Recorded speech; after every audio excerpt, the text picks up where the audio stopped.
All right, we'll kick this off. If everybody wouldn't mind standing, join me in the Pledge of Allegiance, and we'll get this going. Yeah, we will.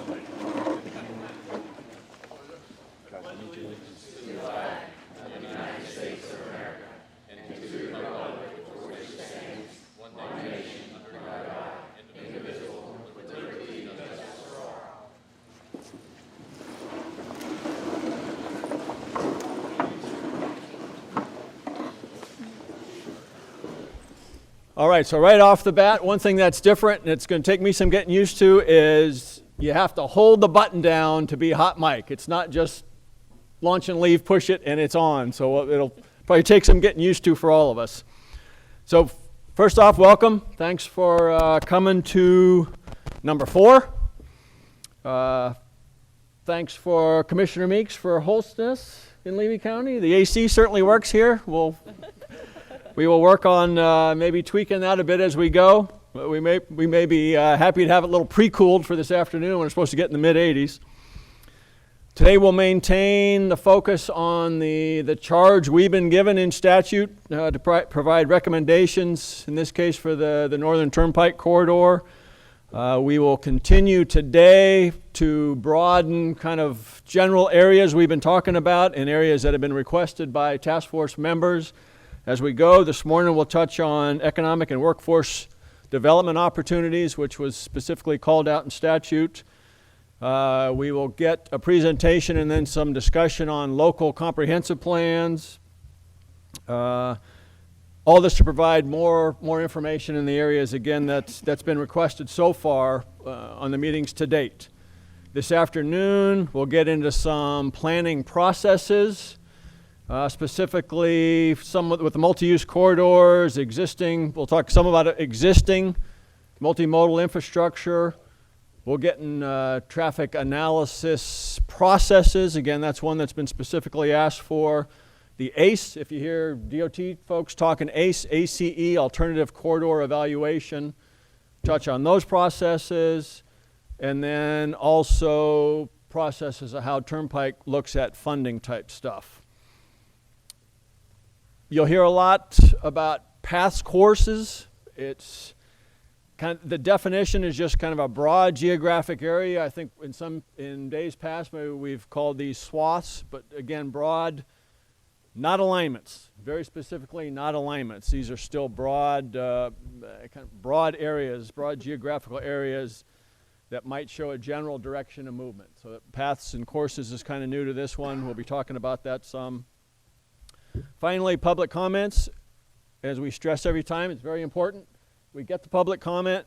As always, there's multiple ways to do it. There's stations out, I don't know if that's front or back, but we can fill out comment cards. Their speaker cards are there if you want to speak in the public comment. The speaker cards are there. We'll be collecting those through the course of the day. And then, as always, the Florida CORES. You can put comments in there. After, I don't know how long after, it won't be too long after, presentations from all this stuff will be loaded up in the Florida CORES website. All right. Did I cover everything I need to cover? Oh, if you would, especially with the mics, Florida Channel is kind of overwhelmed with session. So we've got this set up where it will be live streaming on Florida CORES. Where is it? Mm-hmm. I should ask this first. Where is this live streaming? Yes, Florida CORES. Okay. So that's what we got going here. Which you'll notice the Florida Channel is not here, but we're doing that. I think that's it. Christine? Yes, good morning, everyone. Welcome to Levy County. It's good to be here this morning in this facility. It's amazing how it transitioned, right? So I appreciate everybody coming and being part of this conversation. I know some of you serve on multiple task forces, and you saw some of these presentations yesterday as well. And so we'll look to you to kind of be able to reflect on what you heard yesterday, but knowing that this is very focused on this 4-county study area. So thank you very much. One other rule of the road for today is please remember when you do want to be recognized, put up your tent card so that we'll look out for you, and that also helps the folks with the cameras as well to know who's speaking and focus in on you. So there you go. So let's find out who's here today. Instead of a traditional roll call, we'll go around the room and everybody introduce themselves. We do have a new member. I'm going to point you out. Jim Patton is joining us, but he will be with us for the remainder of the task force as well, and he's with the Florida Department of Business and Professional Regulation. We have Jane West joining us through Thousand Friends of Florida. Paul wasn't able to join us today, so she's sitting in with him on his behalf. Eric Anderson is here for Tim Vanderhoof at Enterprise Florida.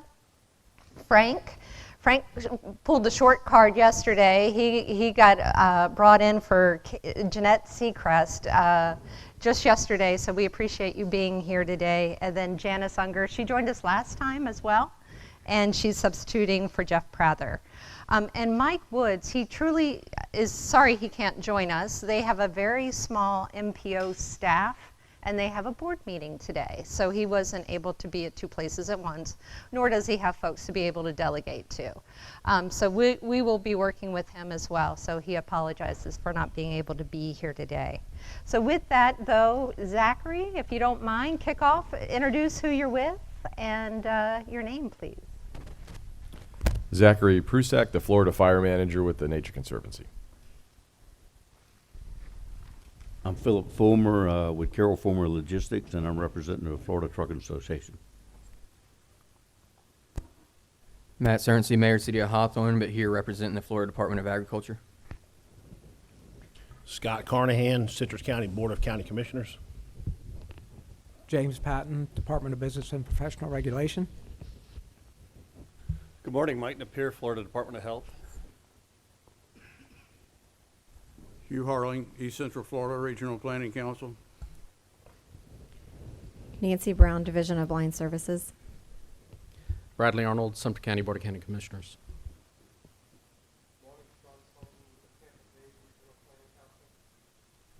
Good morning again. Janice Unger, representing St. Johns River Water Management District on behalf of Jeff Prather. Kathy Bryant, Marion County Board of County Commissioners. Mario Rubio with the Department of Economic Opportunity.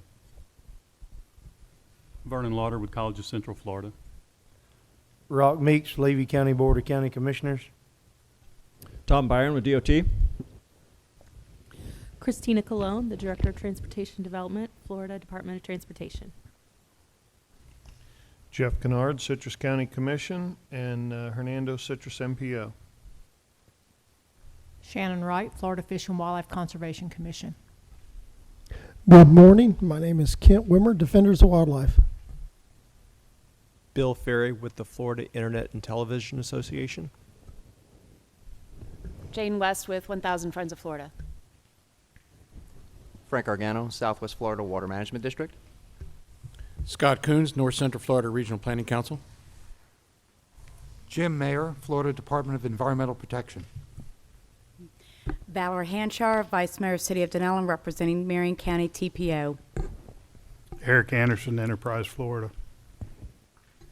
Good morning. Danielle Ruiz with Duke Energy, representing Florida Economic Development Council. Charles Lee, Director of Advocacy, Audubon, Florida.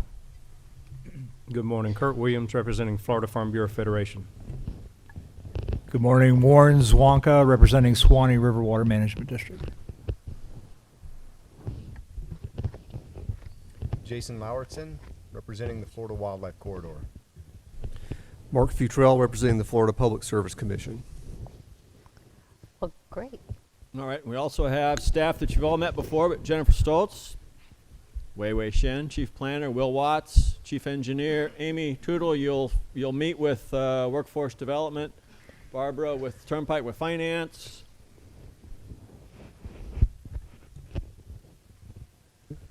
Back to you. All right. So we really appreciate everybody being here today, both the task force members and those of you in the public. And it's very important that everybody gets home safely at the end of every day. It's one of DOT's core missions as well. So I'm going to take a moment just to give a safety briefing, if you don't mind. In case something does occur, we're going to exit out the same doors you came in. Gosh, I feel like a flight attendant, right? Exit out the same doors you came in. You can see the exit sides. We'll go to the other side of the parking lot just to make sure everybody's safe. If the restrooms are in either corner, ladies' room, gentlemen's room.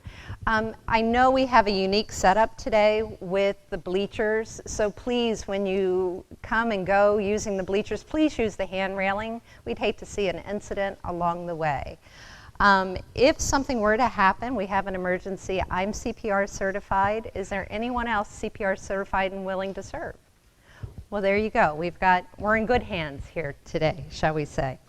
I will ask that task force members as well as members of the public, if you can silence your phones so that we can stay focused on the task at hand here today. So with that, let's talk about what we're here to talk about today, the objectives. So we're going to review our CORES vision and our task force goals along the way. Review public engagement activities to date, and Jennifer will do that presentation for us.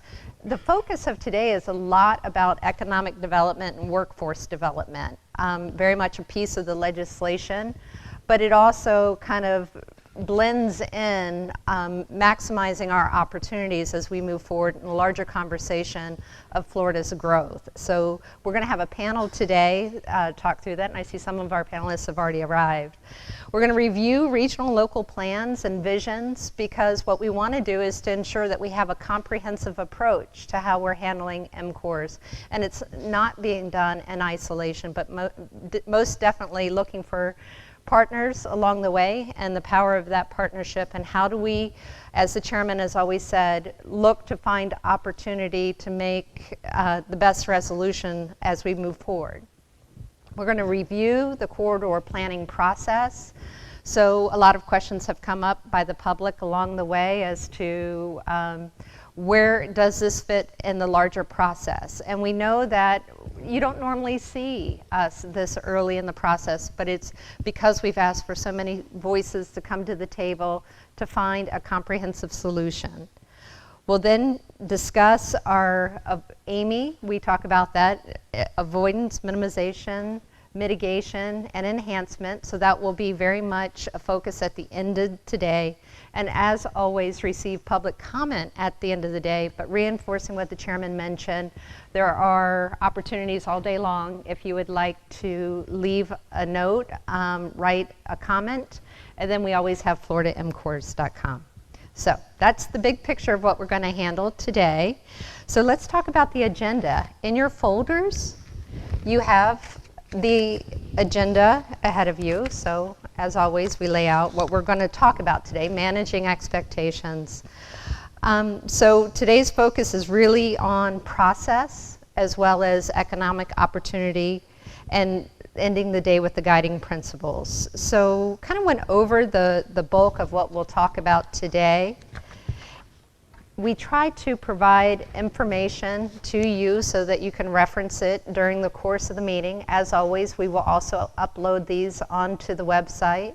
We have many of the maps in the back of the room as well. So in your folder is the agenda, our work plan for the task force, and that gets evolved along the way based on the feedback that we receive from you as we have our meetings. You have a list of the task force and community open house locations and schedules. Jennifer will talk about last two open houses that we recently had that were very well attended. We'll talk about we have in here a glossary of terms, and that's also a living document for us as well. So if you catch us with a term that you may not recognize, let that be a little bit of a cheat sheet for you to help guide that, and give us feedback as well. If there are terms that we're using along the way that you'd like a better definition of, please don't hesitate to let any of the staff know. You have the task force membership list, the panel member bios to check that out in advance. They'll introduce themselves today, but if you want to check that out, please do. And then we have a variety of maps, as you see across the back of the room. And then the state review of the amendment process, what some of the existing transportation systems are, and then what are draft guiding principles to date. Once again, that too is a living document, and that will continue to evolve as we go through this process. But check on us, make sure we have what we said we would and what we've discussed to date, and it gives us an opportunity later this afternoon to go over amending that if we want. You'll see a map in there of draft avoidance area. I cannot emphasize enough that is a draft. This is what this begins to look like if you start putting that on a map. And then a list of what features are on that. And as always, we always want to do a good job for you. We appreciate that you are spending your time and energy to be with us. So we want to make these meetings as effective as possible. So you have a meeting evaluation form. Please always provide that to us, and we will adjust accordingly the best we can along the way. And then lunch is on your own as always, and so the restaurant handout list is there for you as well. We try to find what you can get to and back within an hour of the catchment area. So with that, the recap of the work plan, we're going to continue to refine that as we move along, just as we talked about. We got a lot of really good feedback of the panel discussion last time, so that's why you have a panel again this week, this task force meeting. Task force meeting number 6 will focus a little bit on utilities and emergency evacuation, so we'll probably have some extra panelists there as well. We'll take a break in May, give you that month off, and then when we get back, meetings 7 and 8, we're really going to start working on drafting this report and recommendations. So, any need for clarification of what I've presented to you thus far? You have a pretty good, I hate to use a pun for transportation, but a roadmap for today. Any questions for that? Kent, yes. Is staff going to provide the draft avoidance areas map? It wasn't in our packet, and it was just posted in the back. Yeah, I'm sure we'll have it here, I know, as part of the presentation. Ken, we had a minor edit this morning, so we got reprinted on the board back, and they're printing your copies right now. So we're getting out to you in a few minutes. How's that for an on-time response? All right, Ken, you want to put your tent card down? Also, I'll keep coming back at you. And see, I put Kent, poor Kent, he was over here next to you, where you are, Zachary, last time, and he was on the side, and I didn't always catch him, so I put him down that way so I could always be in attendance of him. So, any other questions for today? Reminder, you are a group that is under the Sunshine Law, so it's always important for us to have a refresh as to what that means and what your roles and responsibilities, those who are substitutes, as well as our new members, this is important. So we're going to go on over here so I can run the video.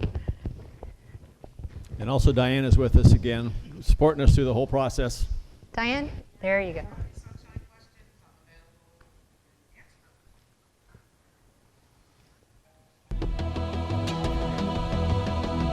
Florida's Sunshine Law. Florida's government, in the Sunshine Law, provides a right of access to governmental proceedings at both the state and local levels. In the absence of a statutory exemption, it applies to any gathering of 2 or more members of the same board to discuss some matter which will foreseeably come before that board for action. Scope of the Sunshine Law. Board members may not engage in private discussions with each other about board business, either in person or by telephone, email, texting, or any other type of electronic communication, such as Facebook or blogging. While an individual board member is not prohibited from discussing board business with staff or non-board members, these individuals may not be used as a liaison to communicate information between board members. For example, a board member cannot ask staff to poll other board members to determine their views on a board issue. The Sunshine Law applies to advisory boards created pursuant to law or ordinance or otherwise established by public agencies or officials. Staff meetings are not normally subject to the Sunshine Law. However, staff committees may be subject to the Sunshine Law if they are deemed to be part of the decision-making process as opposed to traditional staff functions like fact-finding or information gathering. Board meetings. While boards may adopt reasonable rules and policies to ensure orderly conduct of meetings, the Sunshine Law does not allow boards to ban non-disruptive videotaping, tape recording, or photography at public meetings. Public Records Law. Florida's Public Records Act, Chapter 119, Florida Statutes, provides a right of access to records of state and local governments, as well as private entities acting on their behalf. If materials fall within the definition of a public record, it must be disclosed to the public unless there is a statutory exemption. The term public records means all documents, papers, letters, maps, books, tapes, photographs, films, sound recordings, data processing software, or other material, regardless of the physical form, characteristics, or means of transmission. This includes electronic communication like text messaging and emails, made or received pursuant to law or ordinance, or in connection with the transaction of official business, by an agency, including a private entity action on behalf of a public agency, which are used to perpetuate, communicate, or formalize knowledge. Providing public records. Public records cannot be withheld at the request of the sender. A requester is not required to show a legitimate or non-commercial interest as a condition of access. A request cannot be denied because it is overbroad. Unless authorized by another statute, an agency may not require that public records requests be in writing or require the requester to identify himself or herself.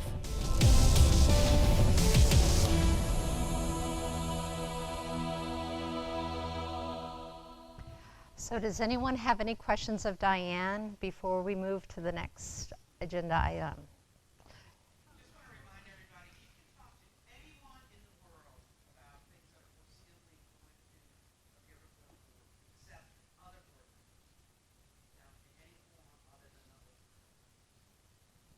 All right, so if you have any questions, Diane will be here all day.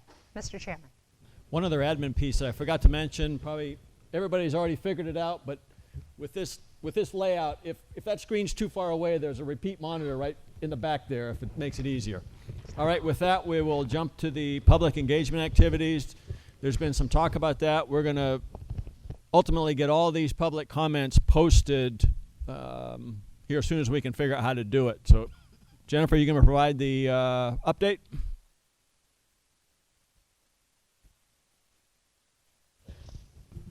I will. Okay. We got to. All right. There we go. All right. And the repeat monitor is going. Thank you, Mr. Chairman. Good morning. As Chairman Byron said, I'm Jennifer Stoltz. I'm the production lead for the Northern Turnpike Corridor. And this morning we wanted to provide a summary of our public involvement activities since our meeting on December 18th in Ocala. So, on behalf of the task force, the department appreciates all of the comments received from the public, and there have been quite a few. I also wanted to mention that we'll have the comments available by the next task force meeting. There is an awful lot of data. We're getting a lot of comments in every month, and we are working on figuring out how to share that with you all. Since our last meeting, we've had 3 community open houses throughout the study area. We had one in Sumter, which was the day after our last task force meeting. And then we had one in Levy County and one in Citrus County. Those 2 community open houses that were held at the end of January were actually joint community open houses with the Suncoast Corridor project. So folks got 2 for the price of 1 and got a lot of information. We had really good turnout. I think we had 100+ people at all of those, even though it's a busy time of year. Yes. Thank you. Is that better? Okay.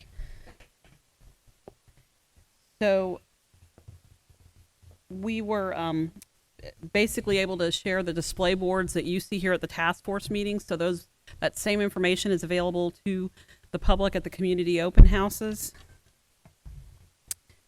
In addition, the department has heard from people that maybe weren't able to attend a meeting, but they've been able to take advantage of sending us comments through email, through website comments, through a postal service mail, task force public comment opportunities, such as the one at the end of the day today, and the community open house meetings that I just mentioned. So we've got some statistics for you. The the e-newsletter subscribers, and this is for all three projects, is we had 65 additional.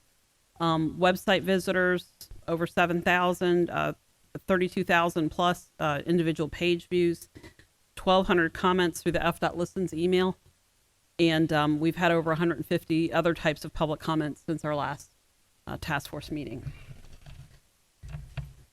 So this is our CORES web mapping application. So you may remember a couple of months ago we gave you the instructions for our GIS site.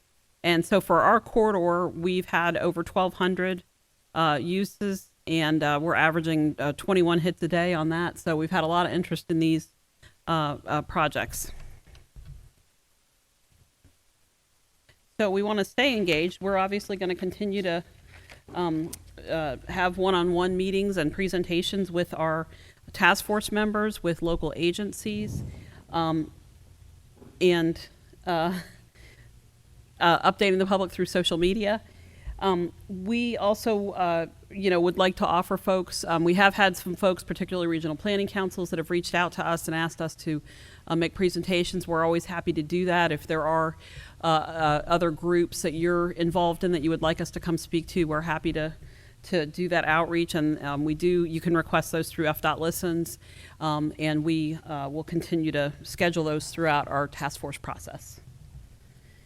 Okay, upcoming meetings. You'll hear this a couple times today, but our next task force meeting will be March 25th back at the Hilton Ocala. And then our next community open house will be March 26th at College of Central Florida, back here in Levy County in Chiefland. So as I conclude this portion of the presentation, I just want to stress how important these public comments are. We do look at them, we take them very seriously, and there are multiple opportunities for engagement throughout the process. So we hope folks continue to send all of those comments through any form, whatever's most convenient for you all. So thank you again for your continued engagement in this process. Comments, questions on that?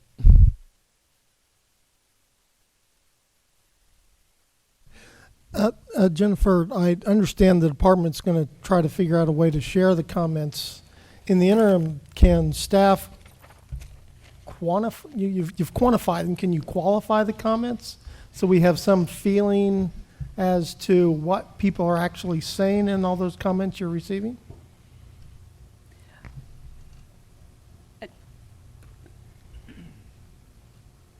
So Kent, yeah, there's been a lot of comments, and we're trying to figure out the best way to get that to you. We've got, I don't know how many thousands of comments in the email, hundreds in person with comment cards. So there's been a lot of responses to this program, as you imagine. So bear with us, and hopefully we'll get something. Hopefully we can get you to view next task force meeting. It's just been a little overwhelming for us trying to figure out how to do it. Other comments, questions? All right, everybody knows, I think, that the task force, our job is to come up with some high-level recommendations to help guide these corridors. Another piece that's in this is workforce development. Amy Toodle is going to come up and present where we are on that, specifically creating a road and bridge construction program intended to provide some of the economic development opportunities at the local level. Amy? Oh, very good. Thank you. Good morning. Thank you. See, somebody said good morning. My name's Amy Toodle. I'm the Corridor Program Manager here at FDOT, and this morning I do want to give you an update on where we are with FDOT's workforce development programs. But before I do so, I want to give you a couple statistics. Florida's work program is one of the largest in the country. Our total adopted budget and funding for the next 5 years is over $52.2 billion. 46% of that of which is allocated towards construction. As of January 29th, we had 514 active construction contracts worth allotting to $12.9 billion. Our state highway system is over 44,000 lane miles and over 334,000 daily vehicle miles traveled. Now, I know you guys have seen this slide before in previous meetings, but we've added some statistics to this. Florida is the third largest state in the U.S. by population. Our population density as of 2019 was 21.5 million. We're forecasted for 2070 to be 33.7 million. We were the second fastest growing state in the United States, but recently the U-Haul group has now named us the leading relocation state in the U.S. And that has to do, and that is based off of migration trends for 2019 on one-way rentals for U-Hauls. We also, in 2018, had 127 million visitors come to Florida, and we're forecasted in 2026 to have 168.9 million. And looking at our 2019 unemployment rates for the four-county study area, you are above the average of 3.1% for unemployment for Florida. So you can see that there is slightly different ticks in the Levy and Marion County, but in Sumter and Citrus, you have a greater amount of unemployment.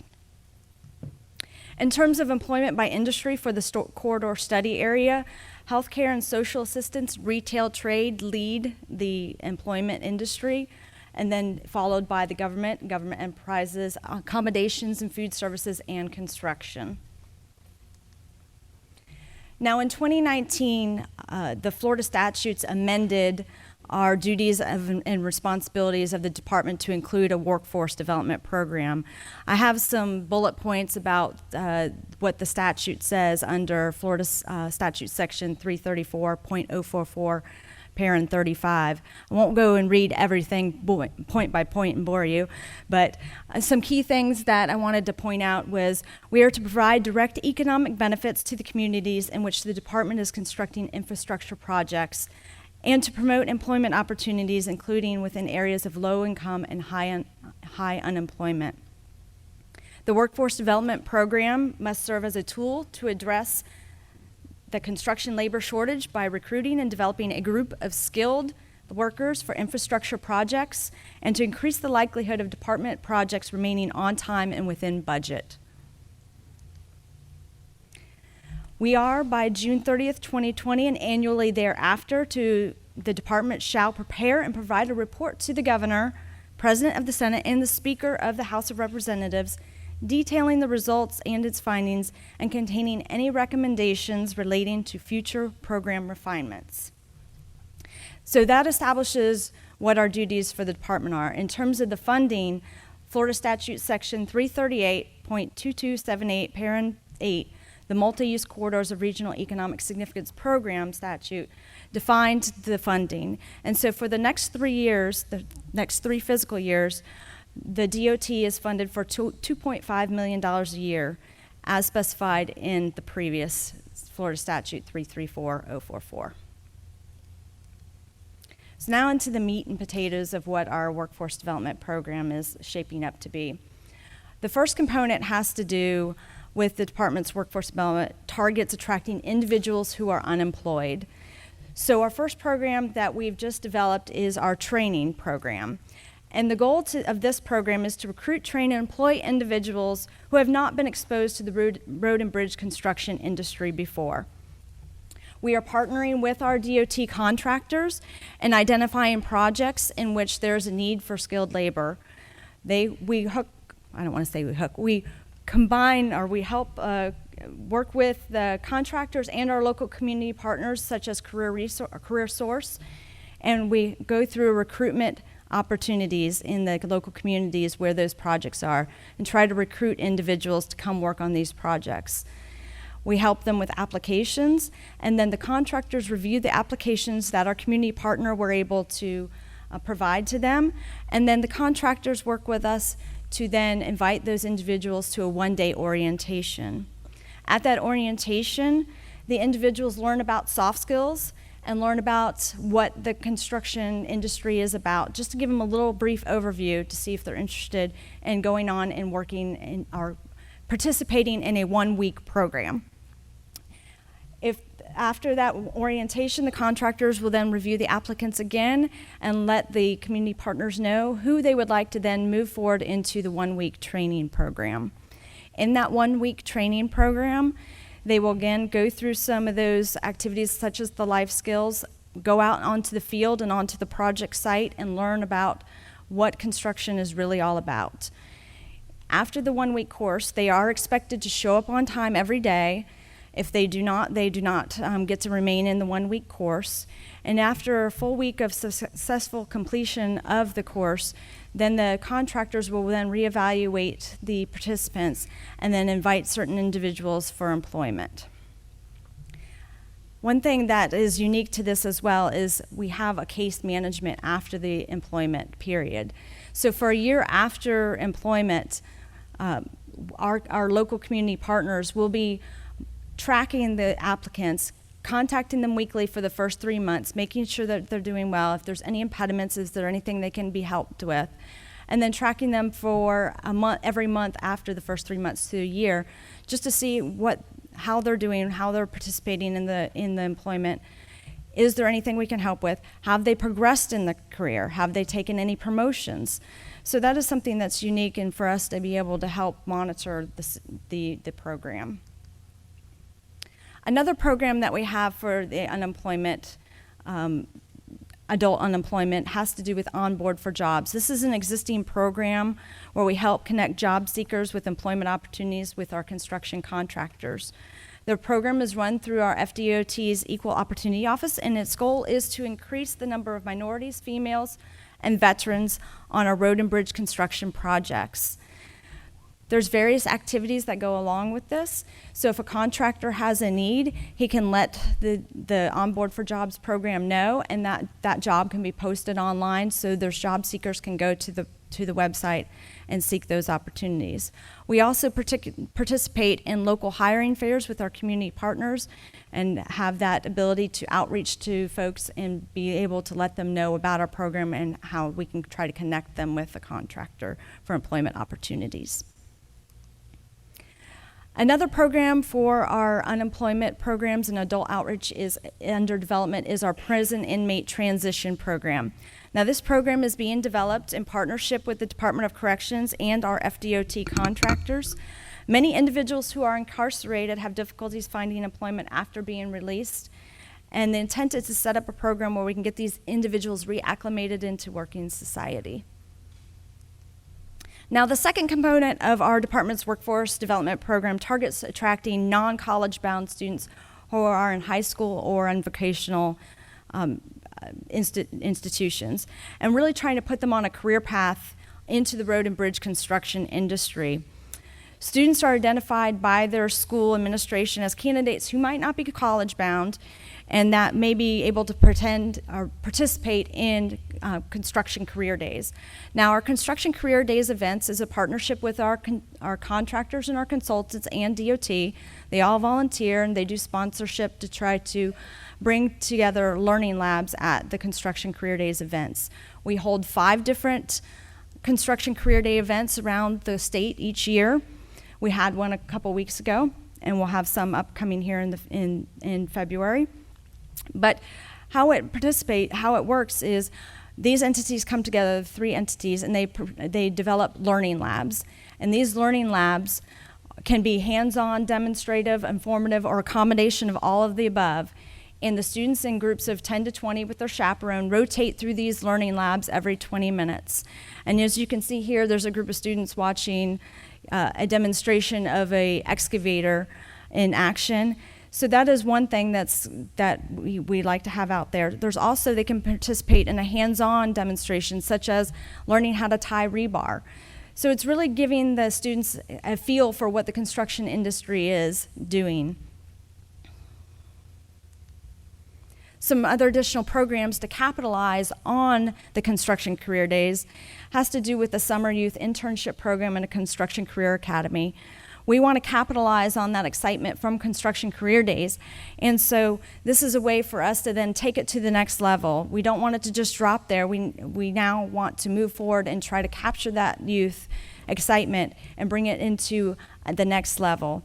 So trying to provide a summer youth internship program that's part-time, paid for 4 to 6 weeks during the summer, trying to capture those 11th and 12th graders or vocational students, or also a potential construction and career academy, provide a one-day academy that's more immersive and kind of mimicking what we would do with the 1 week program what we do with the adult participant, adult training, but on a very small scale, just to get them more exposure into what the construction careers is about.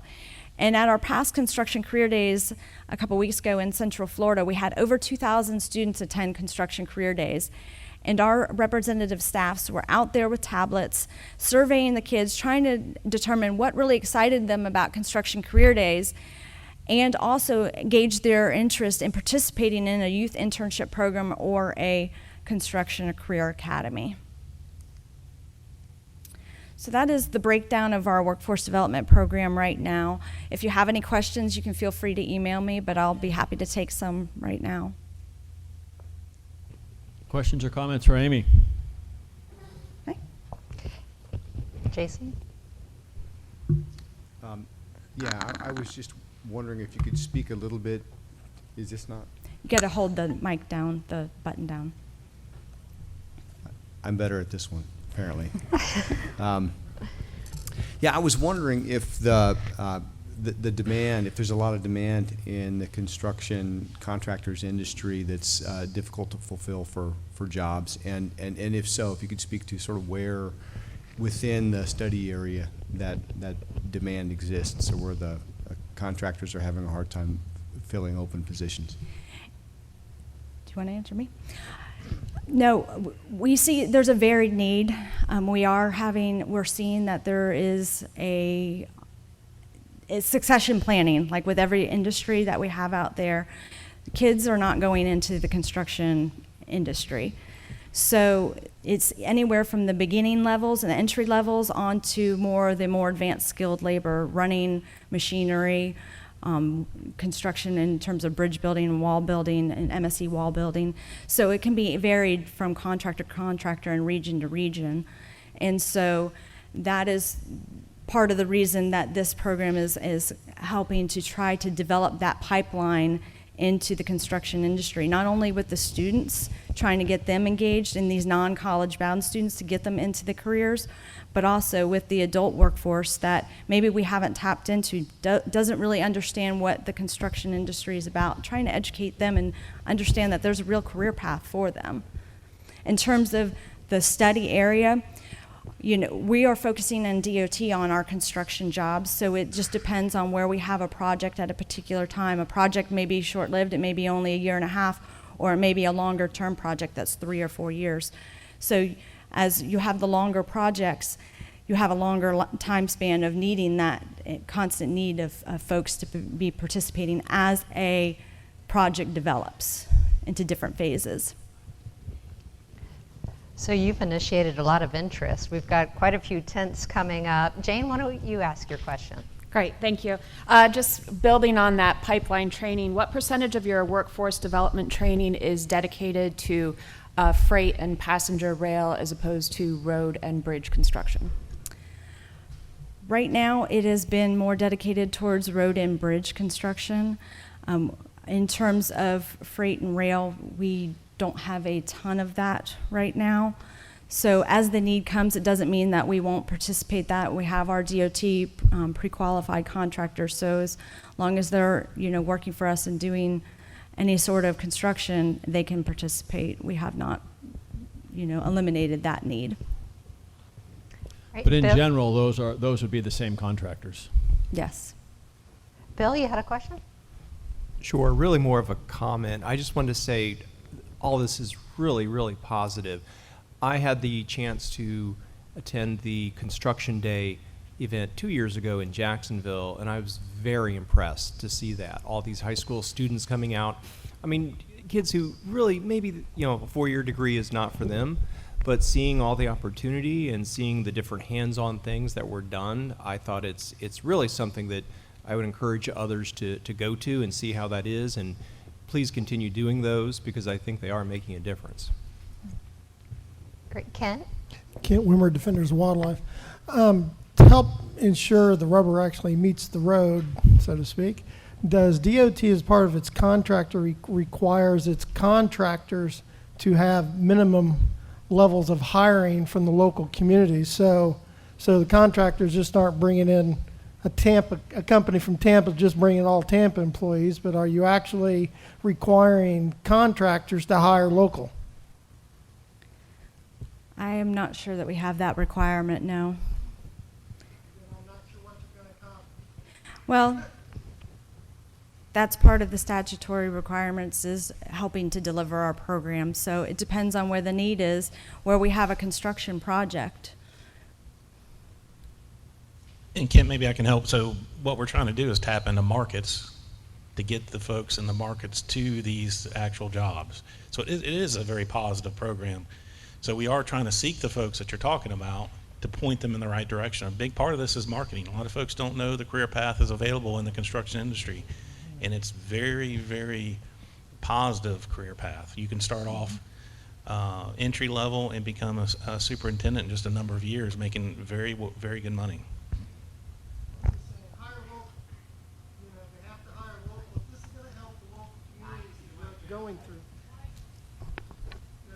If this is going to help the local communities that the road's going through, you have to hire local employees. I mean, you can't bring in people from Milton, Jacksonville, Orlando to do all the work if these communities are going to benefit.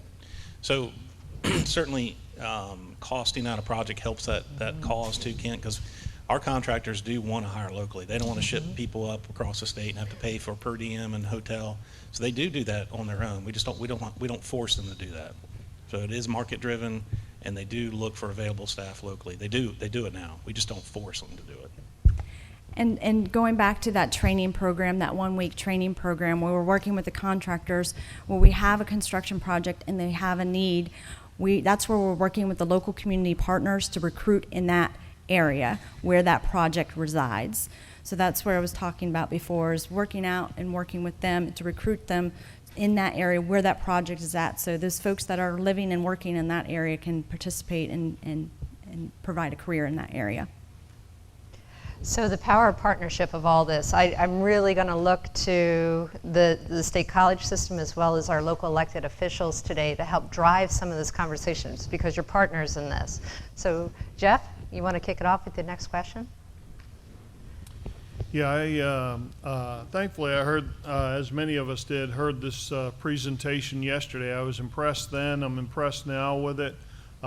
This is exactly the type of thing that non-college bound high school students need to have at their disposal. And whether or not ultimately they would go into the road or bridge building business, they're going to learn a trade of working with steel. They're going to learn, some basic work skills of responsibilities and so forth, working with concrete. There are plenty of job opportunities with the skills that they would learn from what you've described. As far as Kent's comment about hiring local, of course we would love to see contractors hire local, but I don't know how many out of work road builders that we have in Citrus County. Quite frankly, I think they're all pretty busy at this point. But yeah, we would like to see that, but ultimately I like the idea that the contractors can bring in their skilled workers, and something like this is going to provide more to that pool. So I like it. Good idea. Great. Dr. Lauder? So Vernon Lauder with College of Central Florida. First of all, I would commend you. This is an impressive pathway. It's you've obviously done a lot of work. I don't know if you've reached out or if the college system has reached out to you to sort of partner with that. There are probably components of that program we'd be more than happy and competent and would like to discuss. But the soft skills you mentioned, this isn't all just building roads. There are other work skills, life skills that your students would need. But my question specifically is, what types of volume are you seeing coming through these career days? Is it dozens, hundreds, thousands, tens of thousands? How much interest is there out there on the part of the public? We seem to get, like in the past week with the Central Florida one, they had over 2,000 students attend. So we had over 500 that were interested and signed up and to provide more information about the internship program, and then over nearly 600 that were interested in the one-day construction career academy. So out of that, you know, a quarter of them were interested in moving forward. And so we traditionally see those types of volumes come in for each one of the construction career days in each of the regions. Excellent. Great conversation. We're going to wrap it up with one last question. And then Nancy, you also have a special guest here today. Yes, ma'am, I do. With all the talk about students and education and learning about things, today is career shadowing day, so my son is here joining us. Excellent.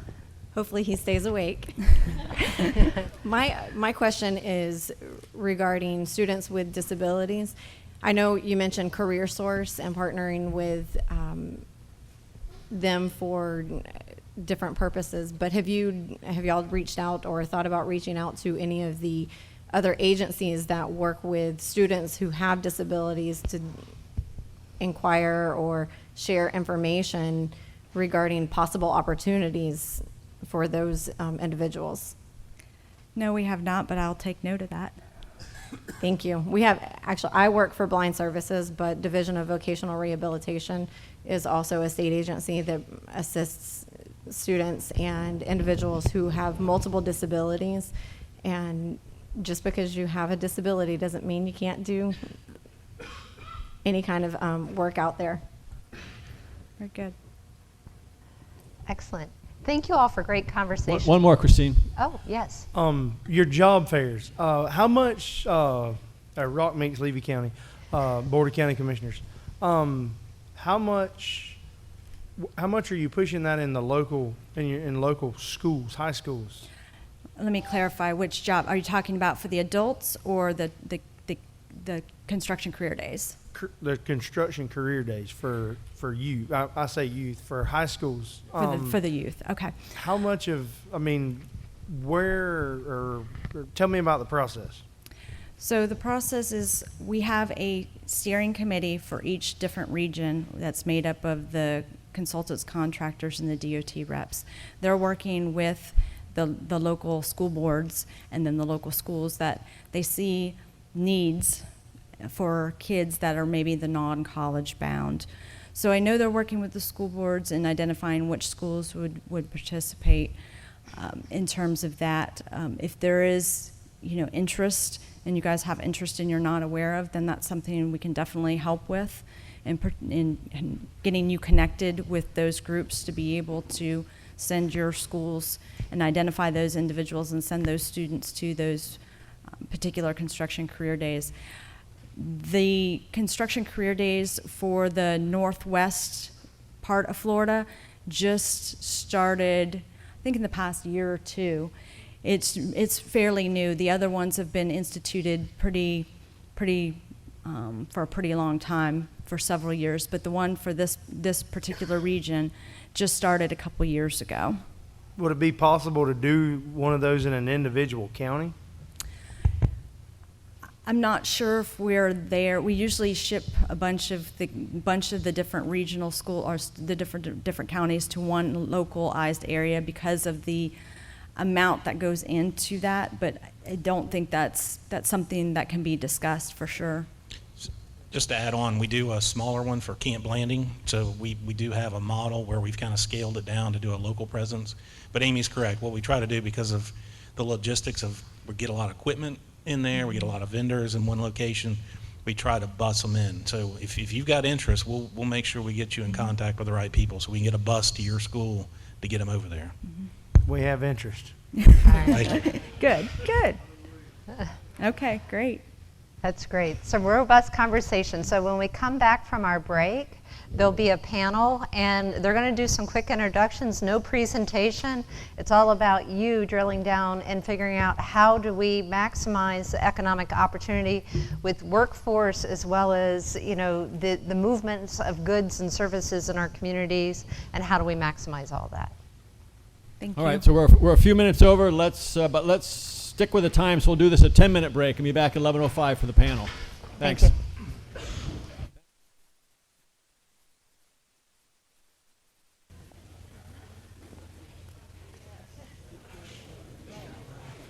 All right, as folks are coming back to the table, in the break, the avoidance maps were handed out. Each one, or everybody should have got one.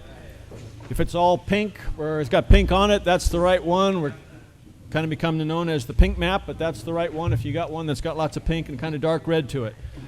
All right, there's been good discussion, questions, comments about public engagement and workforce development. With that, we're going to follow a model that seemed to work well last time with a subject matter expert panel, and we will jump right off with that. Christine? All right, well, thank you. Welcome back. We promised from the very first meeting that we were going to have that balance between your engagement and not always just giving you death by PowerPoint, right? That's what we promised you. So here's your reprieve. We've got the panel of experts, and it's interesting, a lot of this came about, Commissioner Kennard, I'm going to point you out on this, because when we went and had some one-on-one meetings with our elected officials, they really looked to their neighbors to the south, Pasco County, Hernando County, to say they've done some really good work there when it comes to economic development. And therefore, you know, we welcome an opportunity for this conversation. So when we started looking at who to invite as part of this panel, we really wanted to bring a local flavor to this. So you'll see we have Hernando and Pasco County here today, as well as Career Force. You've heard a lot about that. Unfortunately, Rusty Skinner, who's one of our task force members, he was supposed to be here today, unable to join us. And then we also have Beth here as well. So I was doing my research in preparation for this, and I saw a press release from last week. And what is this week? Florida Economic Development Week. Can we use the microphone? So this is Florida Economic Development Week. I saw this announcement. I'm like, what perfect timing. Whoever planned this panel for today, brilliant. But you see how we're all parties in this evolution. And so much of it, I think, as we'll talk today, is about communicating and partnering with one another. It's knowing where those young people are that have an inclination to want to do something different, and good public servants, right, along the way to do that. Marrying that with opportunity, like CORES or other transportation improvements or non-transportation improvements for that matter. But finding those opportunities so that Florida itself is prosperous. So with that, it's really important, I think, to start off with y'all introducing yourselves. So Beth, I'm going to let you kick it off. Short introduction, and then we'll open it up for conversation. Well, thank you, Christine. And if you're going to be using social media, you can use our hashtag for this week, which is FL Econ Dev Week 20. So my name is Beth Cicchetti, and I am an economic developer in Florida and have a 20-year career in economic development. The most recent quarter of that career I have spent on strategic sites identification and site readiness, and that has specifically occurred in conjunction with our strategic intermodal system. So not only our roads, but our railroads and our seaports. And primarily I have done this work in the rural areas of North Florida surrounding the capital region. And we've got a couple of success stories where we have leveraged our transportation assets in our marketing efforts and in our strategic sites identification. And those have resulted in 2 greenfield projects in the past 3 years that required improvements to the utilities and roads in order for those companies to make a Florida decision. And each of those projects have had an over $5.5 million economic impact for that county and for the state of Florida, and created a total of 80 jobs. So that's very important to a small rural community, that size of job creation, and it's very doable with our partners in higher education who are helping to train the workforce and find the workforce and the talent for these new employers. In addition to that, I lead the Florida Economic Development Council, and we are the professional association of all who practice economic, workforce, and community development. So a lot of our members are here today, but I do want to recognize Danielle Ruiz with Duke Energy, who is serving on behalf of FEDC on the task force here. Our members are the ones who market the competitive assets of their communities, who convene the conversations around how you're going to plan strategically for economic development and workforce development, and who are responsive when companies are looking to expand or grow or come to Florida. So I hope that if you haven't already engaged your local economic development office and workforce development partners, that you will do so. Thank you so much. My name is Andrew Collins. I'm the Chief Operating Officer, Chief Financial Officer of CareerSource Florida. As was mentioned earlier, Rusty Skinner is one of the 24 local executive directors. Around the state, we have 24 local regions. Collectively, we administer primarily Department of Labor federally funded grants to enhance workforce, both training to individuals and grants to growing and expanding businesses. Frankly, I feel like we're in a really good space and time right now. I spent the first 20 years of my career in state government at various agencies, the last 5 or so in the workforce system, both at Department of Economic Opportunity as well as CareerSource Florida. And really excited that just about everybody leads the conversation now with the importance of workforce. So in a lot of ways, I get to sit back and sort of just detach and listen and talk and sort of foster those connections, primarily because the work is being done for us. So this is a really good time and an important topic, and I appreciate the emphasis on working with education and youth, which are primary drivers. So looking forward to the questions and engagement. All right, Valerie. Thank you. Good morning. Valerie Pianta with the Hernando County Economic Development Office. I have been with the county as the economic development person for almost 18 years. So I have direct experience with the expansion of the Suncoast Parkway and its benefits in our business recruitment, retention, and expansion program. Hi, I'm Tom Ryan with the Pasco Economic Development Council. I'm the Director of Business Development.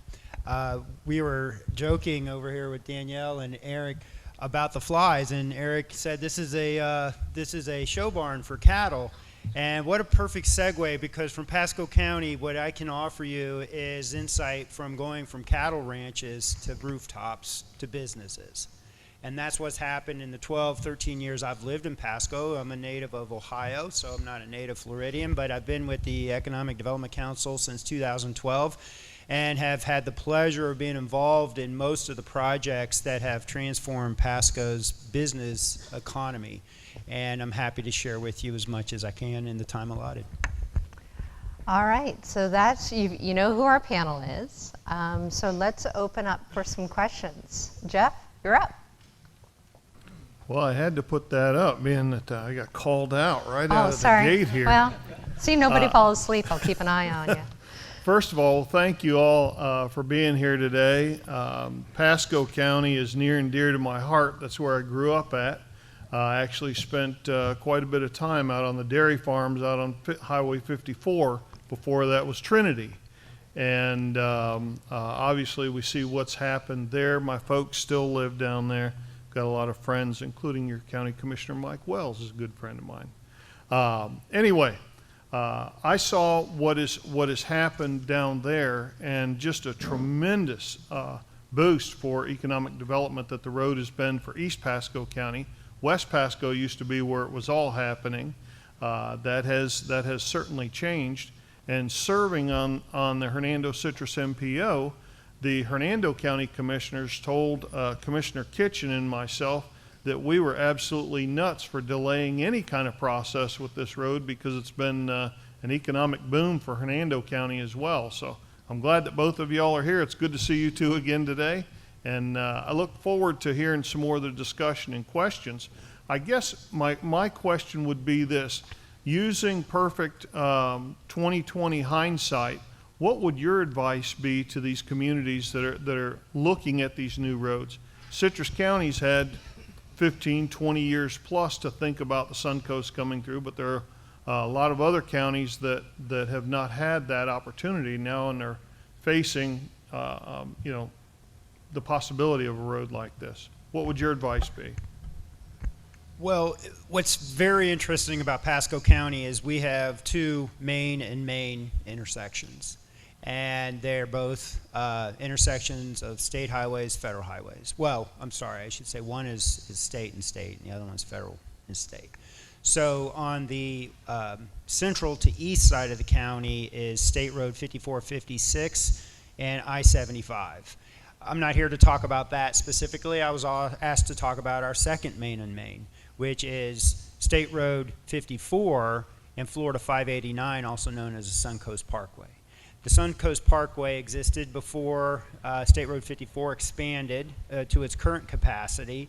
So we did not see a lot of the growth that came into Pasco until the residential developers came and took the ranches, the cattle ranches. I was making that joke earlier, but literally between Trinity and I would say Zephyr Hills, Dade City, so we're going west to east. We're a west to east county, you know, we're more of a rectangle going, you know, from coastline to in, touching Polk.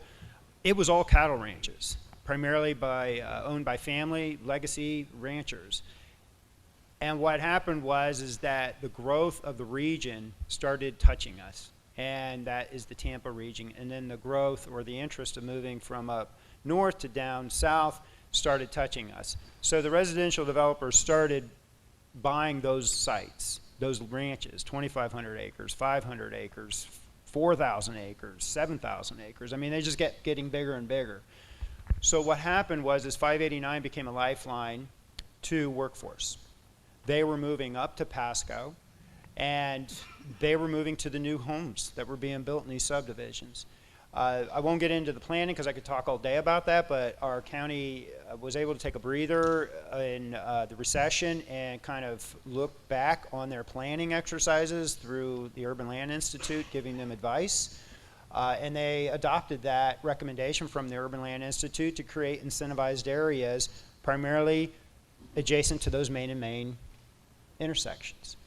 And so 589 and State Road 54 became a crucial intersection for not only residential, but the workforce that wanted to chase those rooftops. So the workforce, I'm sorry, I should say the companies wanted to chase the workforce living in those rooftops.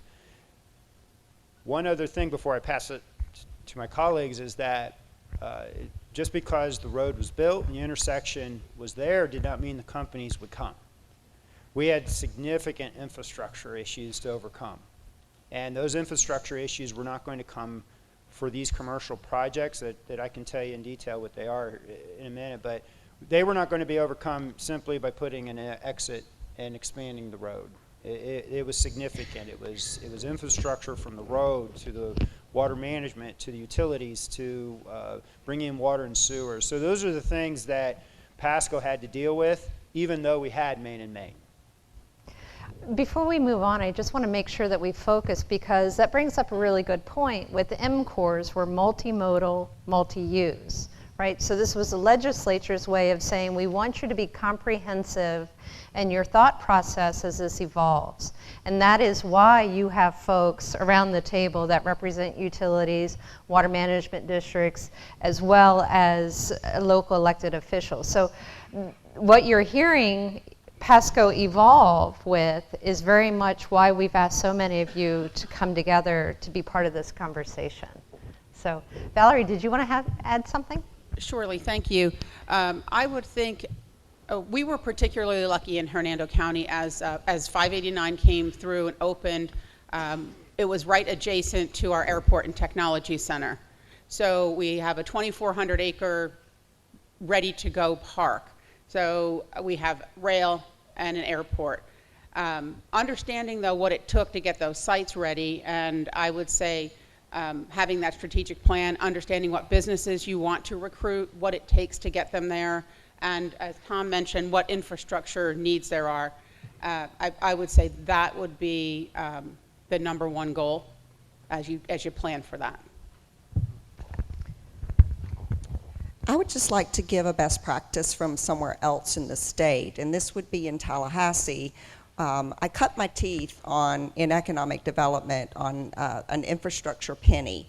So you also have to consider where the funding is going to come for these types of initiatives. And that community was looking at a new corridor within the urban services area. And it was actually then going to extend to a potential future Interstate 10 interchange, and that interchange has yet to come about, although the other infrastructure is in place.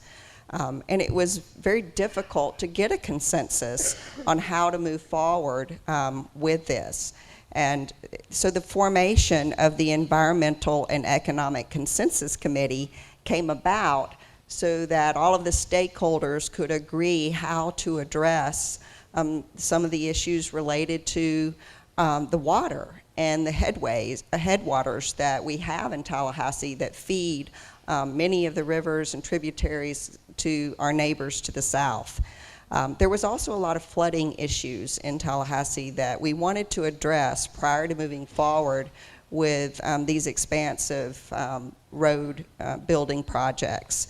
And by creating consensus and determining that we were going to invest first in regional stormwater ponds, that we were going to address flooding issues with new underground infrastructure, that we were going to take a former brownfield in downtown Tallahassee and turn it into a large public park that is also constructed for a 100-year flood. So if it gets full of water one day, it's fine. As when it recedes, everything that is there will dry out and continue to be used because of the advanced materials that were used in that construction. As a result of this planning, the road that cuts straight through the neighborhoods and the homes has allowed for beautiful sidewalks, beautiful trails that were added to that process, and new office parks. And then lastly, what it did is it helped our major industries, the universities, the community college, our hospitals, to take the money that they were sitting on, all of their capital improvement plans, and to move forward with those plans. Because without this new infrastructure, those plans could not be implemented because there was nowhere for all of the new people that were going to be hired as a result of this expansion to travel within the community. Yeah, one thing I think that's a great point, and I really appreciate the local direct experience with some of these actual impacts. What was struck to me yesterday in conversation and then here right now is just the larger story arc of what we're experiencing. So you could have that initial investment, that initial infrastructure come in, and then you continuously have all these other decision points that you sort of need to continue planning for. So it's sort of all the good work being done now is sort of just enough to get you to the starting gate, because there's so many more decisions as you take that and then develop it and put your local flavor on and sort of make you choose your own destination at that point. So it's a lot of hard work, and I think that this arc of the story is much longer than you sort of intuitively grasp at the very beginning. Dr. Lauder, do you have a question? My comments and question, I guess, are more workforce development related, so not to move us off of the site selection type of discussion, but and the comments will be directed towards Andrew with CareerSource. Andrew will be aware, but I'm not sure everyone here is aware, that a few years ago, CareerSource reached out to CF and sort of started a new initiative called the Talent Center. And that's, I guess, an initiative whereby CareerSource located offices on the campus of College of Central Florida, specifically in Marion County in this case. But that's sort of now I would consider that a best practice, that it connected our students to the business community, those looking to hire, to those needing to be hired, and vice versa. I think that's a fantastic model for higher ed, but what I'm hearing in this discussion today is that the workforce that'll build these roads are those choosing not to go to college, so that model's not going to work for this particular workforce, most likely. So the question is that model being explored at the K-12 level, or is that type of arrangement being discussed with the Kikuchi Technical Colleges, the Marion Technical Institute, the school boards in the county? Because if you can get to those students, I mean, it would just seem like that would be a logical next step for that workforce. That's a great point and great question, and I have sort of good and bad news.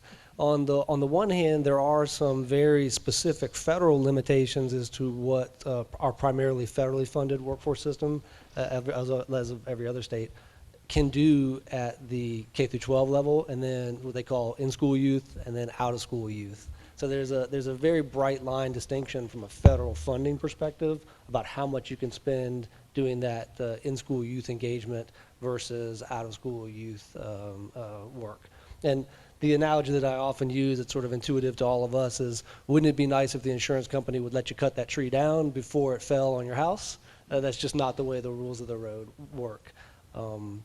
But I think some of those points you make are really why we are working closely with the Department of Education, our partners at Department of Economic Opportunity, and there's a couple of new legislative activities right now, the Talent Development Council, which brings everybody together and starts to talk about those alignments about how to most effectively design the education system to fulfill these roles.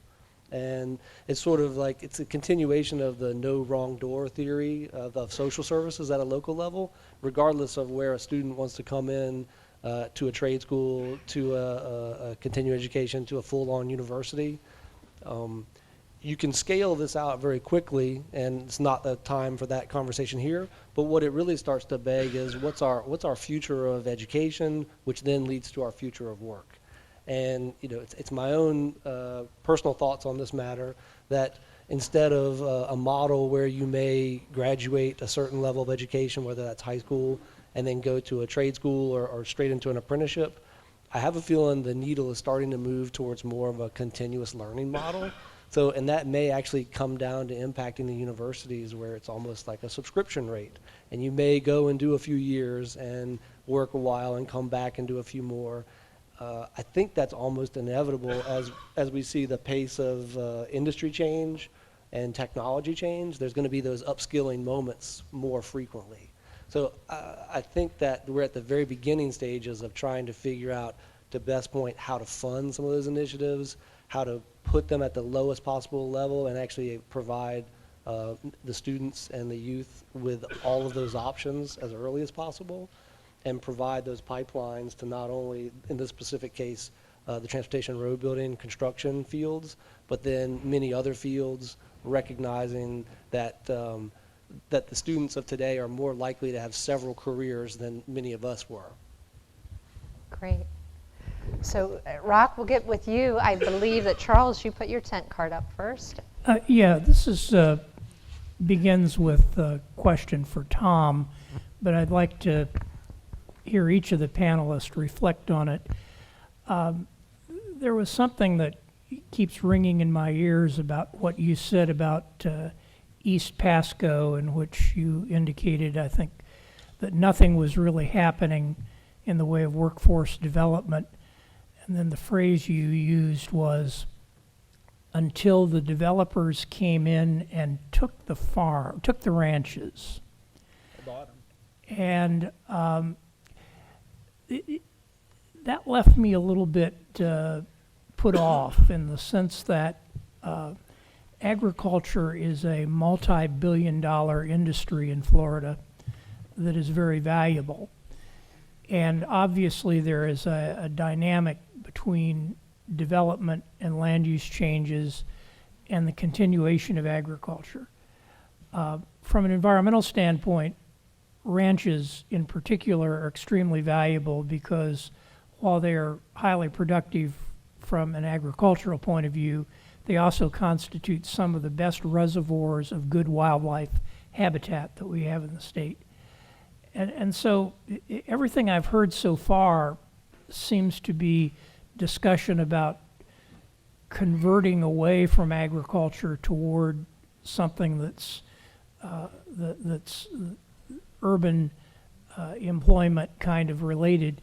And I'm just wondering, what is the point of view that each of you have on the future of agriculture in Florida, and the question of what should be done to keep lands in agriculture and to keep jobs in agriculture and to keep that productivity going, as well as its consequential environmental benefits? Where do you see that in Florida's future? So I'll rephrase. The developers didn't take anything. They purchased it because it was for sale. And that is a private matter between landowners and business that we do not get involved in. We hope that the preservation of our rural heritage as being well, actually Pasco, from my days at Leadership Pasco, I was taught a lot of this. Remember, I'm from Ohio. I'm from a corn area with a lot of agriculture in Ohio. But Pasco was primarily citrus, and then that took a nosedive, I guess, in the mid-'80s with a freeze, and a lot of those orange groves had to be converted to cattle ranches because it was not sustainable, I guess, because a second freeze came sometime thereafter. And sir, I'm sure you could educate me better than I can educate you. But those ranches then turned over to second and third generation family members who did not necessarily want to get away from their ranching heritage, but the properties were available. And the developers bought them. So the county had to plan for the inevitable. And so the county planned in Pasco by implementing a very strict master plan unit development concept that did preserve, not necessarily the agricultural side, but preserved green space, environmental lands, and they encouraged more density and connectivity between these massive developments. So with that, we then had to work within that plan. And then we also had to encourage areas of the county that didn't want to become developed, and that's what I meant by the east side of Pasco, is that's a rural part of the county, still is. That's actually where one of the largest juice processing plants in the country used to be located. It's now an industrial park. But that part of the county, the residents out there don't want all this development. Matter of fact, they're asking they're asking the county not to implement the plans for development in that area and preserve the rural nature of the area. And there's still quite a lot of agricultural there. So the question is how do we preserve it as economic developers? Well, all I can do is say is we can work within recommendations that encourage density in a corridor that is built to that density. And that's what, prior to my start at the EDC, that is what the Urban Land Institute recommended to Pasco's county commissioners, is the county commissioners hired the Urban Land Institute to tell them how to do that, how to incentivize development in a core to preserve rural natures in the outer reaches. Now, in Pasco, there's 3 communities. There's the existing west side of Pasco, which, from what I was told, used to be more of a tourist route. And there's a lot of old hotels there, a lot of old businesses there, and it's kind of cycling through some trouble. Central was the ranching communities, and then the far west is still the county seat, but that was where the citrus industry still was holding on to its business.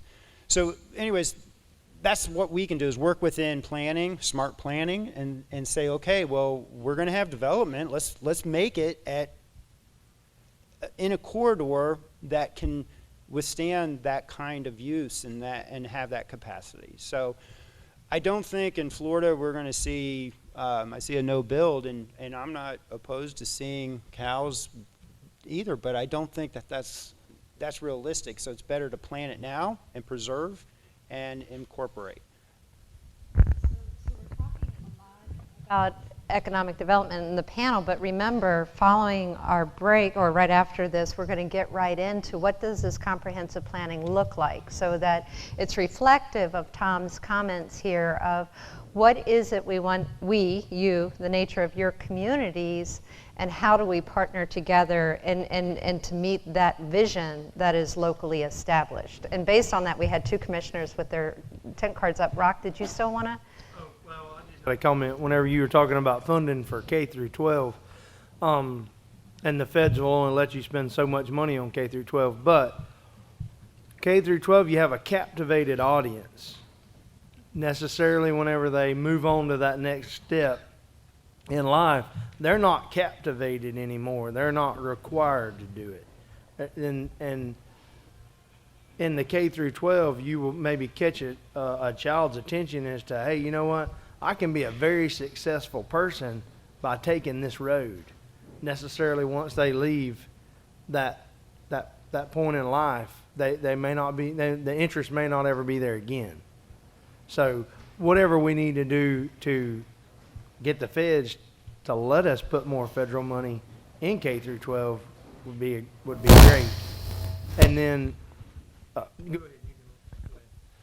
Yeah, I think that's 100% the spot on. Just because often, like with the tree on your house analogy, the worst case scenarios could certainly happen once a student drops out or moves on in perhaps a less than productive avenue of life. That sort of does destroy the future of a community fabric, no doubt. A couple of things that we are working on. I know, like we heard the presentation before with Department of Transportation and their focus on workforce development as part of this legislation. We're working closely with them and trying to utilize those various, whether it's state general revenue combined with federal dollars, and try to braid that together in a logical way to be able to engage as many people as young as possible. That's exactly what the plan is. And then my last point, this will be the last one for this, but beautiful homes and beautiful sidewalks has its place. But we live in a rural community where we love to see trees and cows walking around in fields. And for a road to come through and teetotally disrupt and turn that upside down, that's where my constituents are majorly concerned with this road corridor coming through and the development exploding like we're seeing to the south. I mean, we have a major influx of growth now here because of what's going on south of here and way north of here. And, we like what we have. Can I just offer an observation about Pasco County? So the east side of Pasco County, which is our rural area of the county, would not survive without US 301, US 98, 37, tying to 104 to 50. That's how that product gets in and out of that community. Those are major highways, US highways, some are state. So roads don't always mean development. Sometimes it means logistics. And I'm not in the farming business, but I know if you can't get your product to market, it rots in the field. So you got to get it through a road network.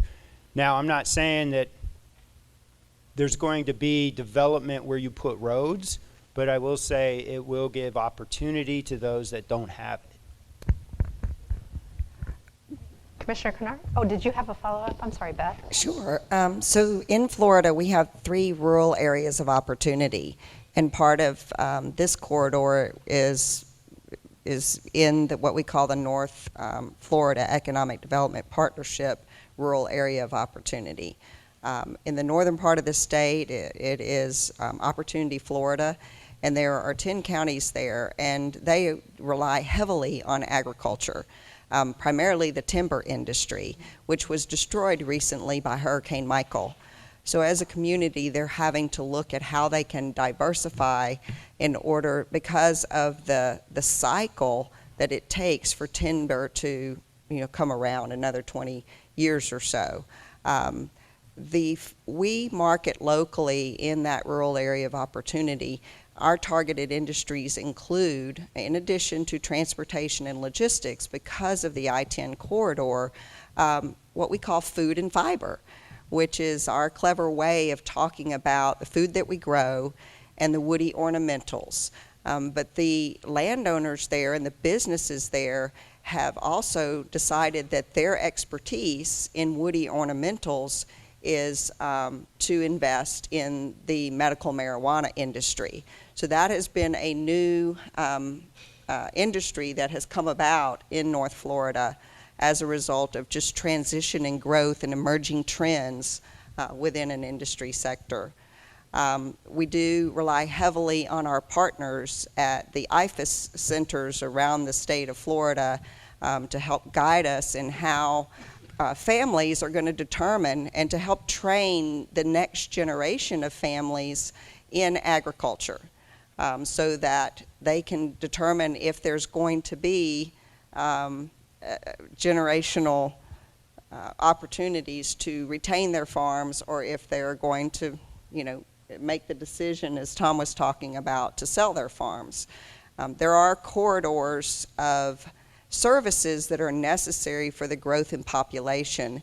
And one best practice that we have seen along Highway 79 is several communities coming together to take advantage of the funding sources offered by DEO.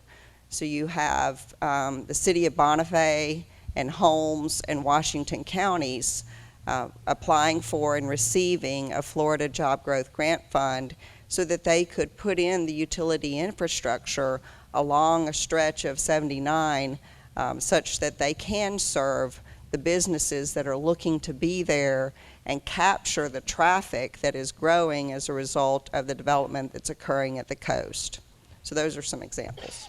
Excellent. We've got about 5 minutes left on this panel, and I see 3 tent cards up. So if we can go Jeff, and then Jason, we haven't heard from you much, and then Kent, back to you, kind of in that flow. Matt, you snuck that up there. I didn't see it. All right, so is that good order? Oh, anyone else? Going once, twice. Okay, Scott, we got you too. All right, so let's go around that way. Yeah, I want to go back to Mr. Lee's comments and to add a little bit of a historical perspective of it. Many years ago, the overwhelming majority of the agriculture land in Pasco County was owned by 2 families. When the patriarch, if you will, of one of those families passed away, the heirs were faced with a significant estate tax problem. So the developers didn't come in and take the land. The heirs that were there and are still there in the county, and still very active business folks in the county, started selling off the agriculture land that they had to pay the estate taxes and ultimately to preserve that family's wealth. And they did a very, very nice job in doing so. The other family that owned the majority of the ag property has also divided up and sold off a lot of their property to a local, very wealthy eye surgeon who has developed hospital down there, has developed different residential communities. There's so much good stuff that has happened with that property as well. So Tom hit the nail on the head that it was not somebody swooped in and took it from them. Both were very, very willing and thankful parties that there was somebody with a big checkbook that showed up.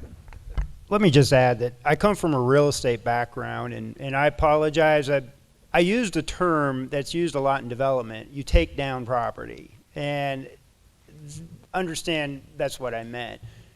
Again, it was a private sector matter, buyer, seller, arm's length deal. And Jeff, what you're talking about is the Starkey Preserve. I think it's something like 15,000 acres along 589. So as you drive into Pasco on the west side, starting from 52 and it touches to 54, it's all preserved. And that was the legacy of the Starkey Ranch. It's always great to get that background. Thank you so much. Jason. Yeah. Is this working? It's good. It's working? It is. Oh, okay. Thanks, Charles. Yeah, I'm interested in hearing a little bit more about the relationship between 589 and the road going through Pasco and Hernando, and how that road and the timing of the land sales and development, what the relationship was. We've talked a lot about if you build the road, it's going to drive development and demand and commerce, and whether you want it or not. And others are saying you can dictate what that's going to look like through interchanges and zoning and that. And I'm just wondering with 589, how did that? What's the time frame of the rollouts of the selling of the Starkey property and some of the other economic development opportunities that we're seeing in Pasco?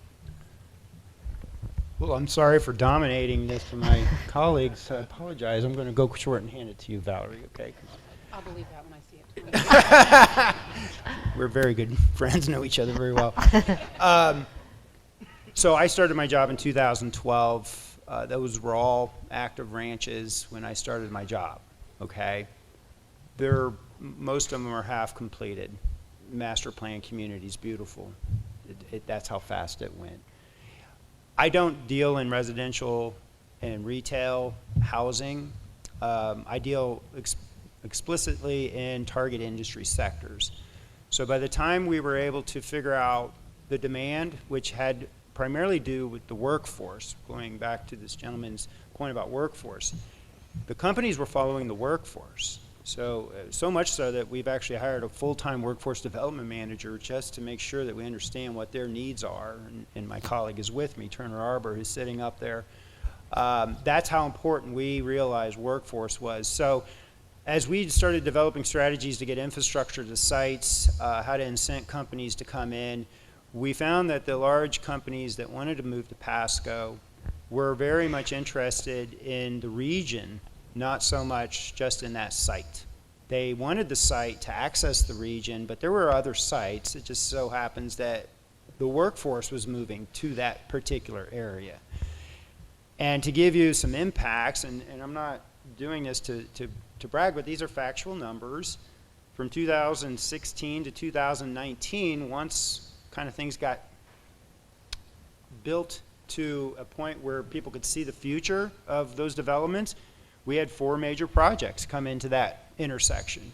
And they have to date totaled about 1,100 jobs with average wages of $59,000, 493,000 square feet of office and industrial, light industrial space, and it is a $105 million capital investment by the private sector. What that has spurred another round of investment of 150,000 square feet of speculative Class A office, 250,000 square feet of Class A flex warehouse, and just a new announcement of another 120,000 square feet of Class A office. So those are the results of the planning, of infrastructure investments, and gearing incentives towards the right industries for the right locations. So there is direct economic impact. I don't know if that's what this task force wants from their communities, but our county decided that's what they wanted at that particular location, which is Main and Main in Pasco County. Was our second Main and Main. The other one is 75 and 54. So Valerie, you work for local government. So talk a little bit about that, because you get to control some of that to a certain extent. We do, and much like Tom said, our county commissioners led the charge and said, the road is here. How are we going to best take advantage of that? And as I mentioned before, the road goes right next to our airport and technology center. So when I started with the county, the Suncoast Parkway was open for less than a year, maybe. We had about 900 people working at the airport and tech center. Today we have over 2,200 people working there in the targeted industries that we go after. So they're manufacturing, distribution, back office operations. The airport itself is leased land, so the county owns the airport. But the tangible improvements there are worth a taxable value of $100 million. And for a community like Hernando County, that's a very big investment for us. We still have 1,000 acres to develop, and we're very specific about where we want to go with that. But it has directly impacted our residents, and that we've captured that workforce. People don't want to have to drive to Tampa. It's where they were going to drive to Tampa before to work. So, we're helping the quality of life for those folks. And it's also spurred educational opportunities. We've opened Suncoast Technical Education Center for part of our school system. So that's happened. We have a much better relationship with our state college, with PHSC, and they're specifically adding programs in aviation and aviation management and flight training. So there are a lot of other benefits that that we've really been lucky to receive, and we work hard to maintain those and constantly deal with the changing environment. Excellent. So, Matt. Thank you. I know this is kind of maybe before some of y'all's times in your current position, but maybe you have some historical knowledge, but also some current knowledge. Just looking at the map, and we're often at the, a lot of our discussion on this task force, but also on other ones, is to maximize the current corridors we have. And just looking at like 41 and 98, what kind of discussion or residual effect, unintended consequences, has it had on that area of 41 through those communities? The main reason I ask that is because as we sit here, we can all put together maybe some best practices for construction of a road if we have to have one, and to try and learn from maybe previous mistakes. I'm in local government, and I know we go around and we brag about everything that's going right, but you never brag about stuff that goes wrong. But it's good for us to learn from those and to try and not repeat them. So if there's some stuff that maybe y'all could give some advice on what we consider and why not 41 or something else.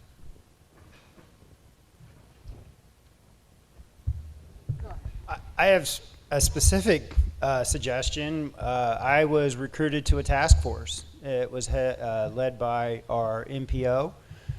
Worked very closely with FDOT on how to deal with the congestion on State Road 54 and 56. Doesn't speak specifically to your area. But with all that development, all that success, comes a lot of cars. And we believe in mobility and mass transit, but it's a long ways off in Florida. So you can't go underground in Florida. You swim your way to work, right? And it's very hard to go above ground. So you have to build to capacity and then anticipate future capacity. So you need local business people, you need economic developers, you need county, city governments to come to a task force, just like you're doing right here, and start asking the hard questions and throwing ideas up on the wall like we did. At our task force, it took over 2.5 years to come up with 4 suggestions, but we were given 12 or 16 to whittle down to 4. So we didn't create the suggestions, we were given the suggestions. FDOT helped out a lot on that. And do you do flyovers? Do you do bypasses? Do you do diverging diamonds? All yes, you do. But you have to know from the local business community, and you have to know from the community in general, the public, not just the business community, how much traffic do they want? All right. Scott?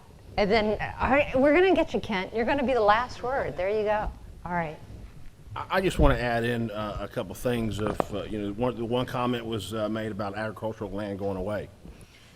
It's really not going away. I'm in the agricultural business, okay? And I can give you one good scenario. Sumter County, a gentleman sold his property for the villages. But yet he took his money and went to South Georgia and bought tons of land to keep. It's either in your blood or it's not. There's reasons that families sell. Commissioner Kennard brought some of those up. Generations, you want to pass it down, but yet your kid's a lawyer, your kids have done something else, so it's time for you to get out. Agricultural is a tough business, okay? And these guys aren't making hundreds of thousands and millions of dollars. When you look at equipment today and what the cost of it, and you look at the price of commodities, but agricultural is still a thriving business in the United States. It's always going to be. There's more ag land being put into progress today than ever. Levy County, it's going to be a rural area. To me, it's going to continue to be that because ag farming is in their blood, and they're either going to want to sell it or they're not. Citrus County's in Levy County also. 51% of our county is owned by the state. It's not going to be developed. When you look at Marion County, Kathy can correct me if I'm wrong, but the new where FedEx is built, that was all ag at one time back in the day, correct? On 75? That was a couple of different parcels that were put together. Yeah. But you're talking many years ago. Many years ago. But again, a lot of these families, if it's in their blood, they're going to keep doing it. They're just going to go somewhere else and buy property. But you're not going to stop progress. And I think we have to embrace progress. And Tom, I think you're dead on with your comments today. I really appreciate all you guys that are, ladies sitting up there. I think you've been pretty direct on your answers, and I really appreciate that because I firmly believe that your answers are dead on. Need to jump in and add one thing here, and that is that in the last 15 years or so, reflecting back on that situation you had in Pasco County when the patriarch of the family passed away and they faced the inheritance taxes, there are some things that have come along now that give landowners an alternative.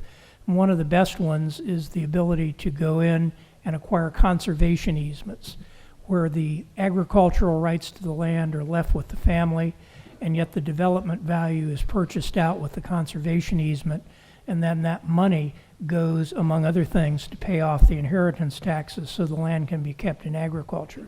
So there are ways that if the family is truly motivated to stay in agriculture, that can happen. And I was frankly concerned about the continuing agriculture in Florida. I know people pick up and move to Georgia, but we're concerned about Florida here. So we need to get to we're way over. Yeah. We need to get One questions last and comments and close it up. Thank you. Kent Wimmer, Defenders of Wildlife.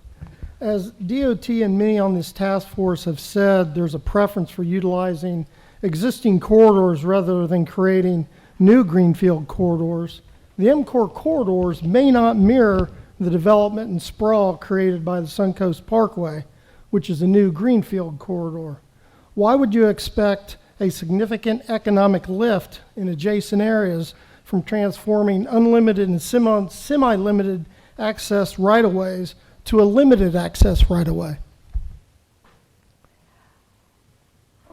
So to clarify real quickly, remember Charles Lee had requested that we have the Wekiva Parkway video, so we will have that after lunch today, and that gives you a visual of what some of that existing kind of co-location.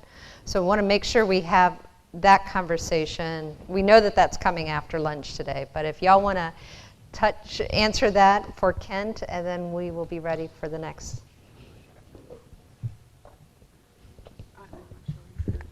I'm not sure what your question is, Kent, if you could. If DOT follows its preference and the preference of many of the task force members who have said they prefer to use an existing right-of-way rather than a greenfield, the comparison of a greenfield corridor, the Suncoast corridor, is not this.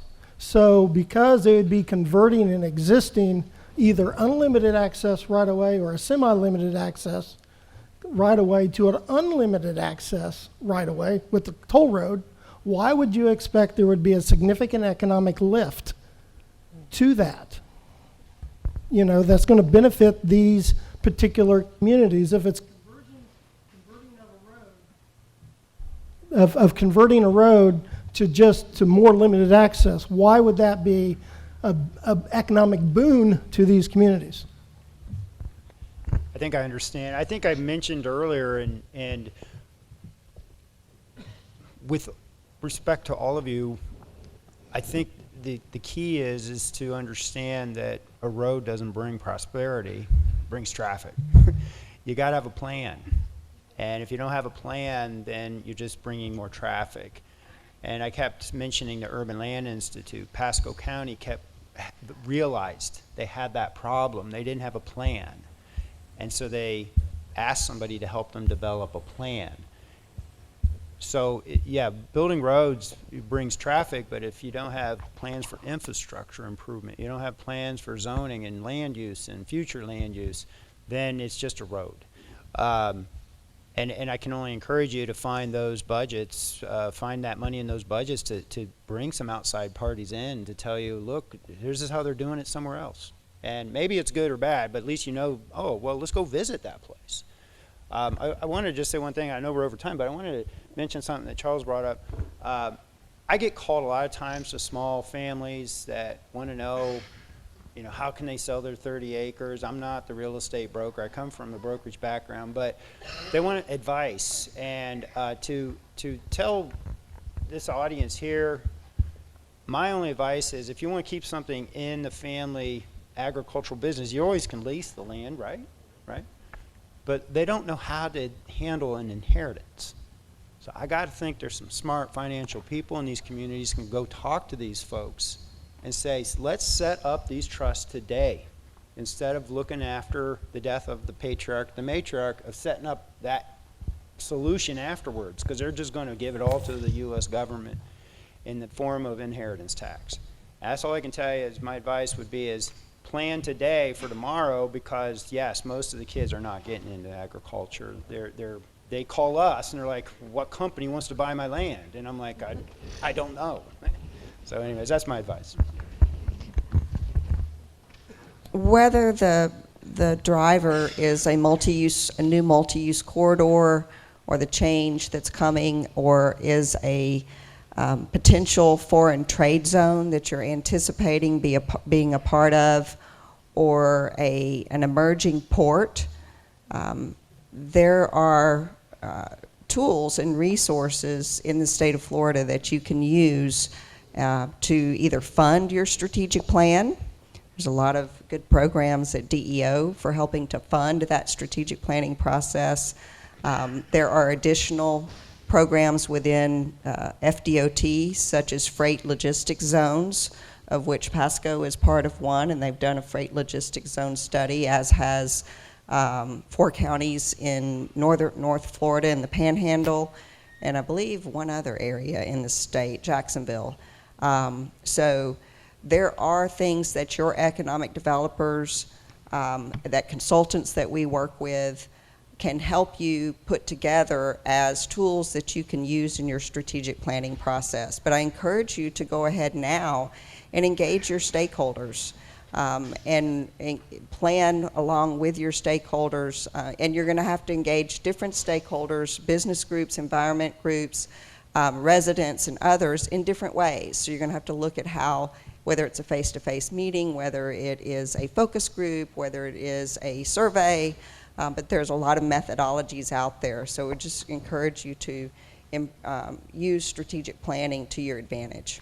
So, and that's exactly what the next presentation is all about. So great wrap up there for us, Beth. So Andrew, you get the very last word here. Apologize for delaying probably the most important thing all day, the lunch coming up. Actually, as diverse as the conversation is from task force meeting to task force meeting, there's some serious similarities here. And yesterday's conversation was amazingly similar in this very point. At the end of the day, there was a big distinction made between growth and perhaps unchecked or unsmart growth, and really well thought through development, which implies choices and this deliberative process that you're having right now. It's a huge distinction, and this is part of the upfront investment to get there. The other distinction that we made, I think was the absolute last word at yesterday's meeting, was strategic plans are great, and we all need to benefit from some serious technical analysis that the folks at DOT, a lot of engineers put a lot of good analysis into those strategic plans. It's my personal opinion that strategic doing might be even better. So take that strategic plan and then take the first step and continue to make micro decisions to get you where you want to go. Because all too often, all of us have seen some really good plans that may not have had a really good implementation. So this is good work, it's hard work, but then take that first step and start down your own community journey. So I think that's probably the best way to end that. Thank you so much. Please join us in thanking our panel. All right. Very good discussion. Thank you very much. Very much appreciate the panel doing that, and the comments, questions, feedback on this has been great. We're jumping topics now. It's been asked about comprehensive plans. We've got James Stanberry from DEO, Chief of the Bureau of Community Planning and Growth. He's going to give us an overview of the comprehensive plans. Good morning. Thank you for the opportunity. I will try to shave a little bit off of this presentation, but as you can see, shaving is not my forte. Okay, I'm moving here, but not Getting there. warmed up right now. You can see this. All right.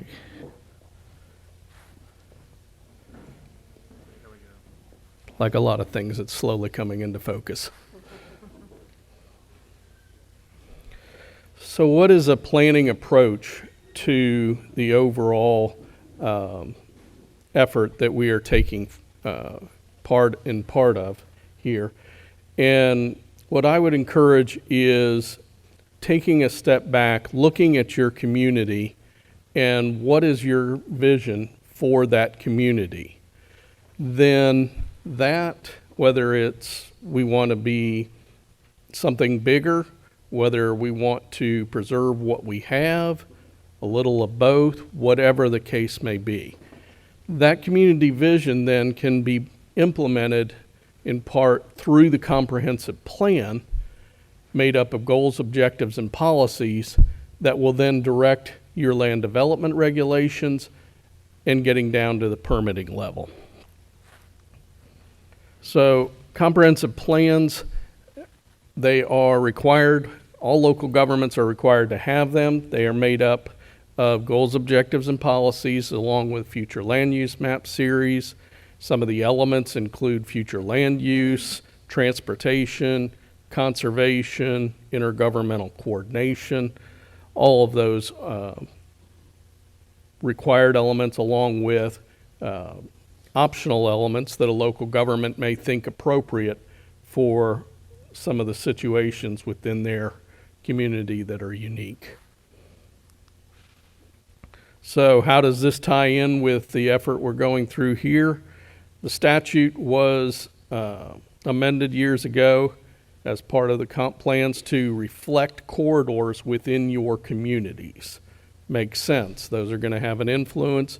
You're looking at those corridors. They're reflected perhaps on your future land use maps, your future transportation maps, and perhaps policies that guide how you want development along those corridors to come about. Last year, it was added in that by December of 2023, about almost a little less than 4 years from now, I did the math wrong yesterday, but so you've got well over 3 years to look at this in terms of looking at your comprehensive plans and determining where there are interchanges, perhaps coming out of this report, where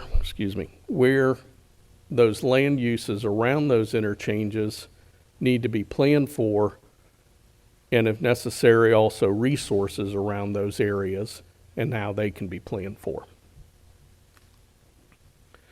So as part of this effort, DEO, with a great amount of help from DOT, looked at all the comprehensive plans within the area, and including the 4 county plans and the municipal plans. This was not an exhaustive review, but we tried to hit some high points, give you some concepts of what is out there. So you've got the 4 counties. Look, every comprehensive plan has a planning horizon within it. And so you can see here the planning horizons range from about 2026 to 2045.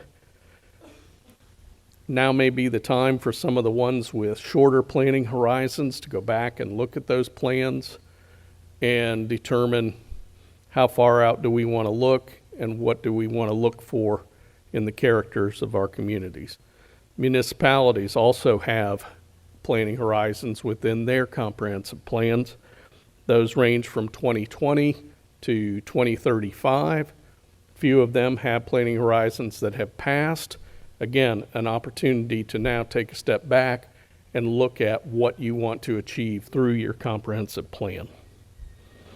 So let's talk about the goals, objectives, and policies.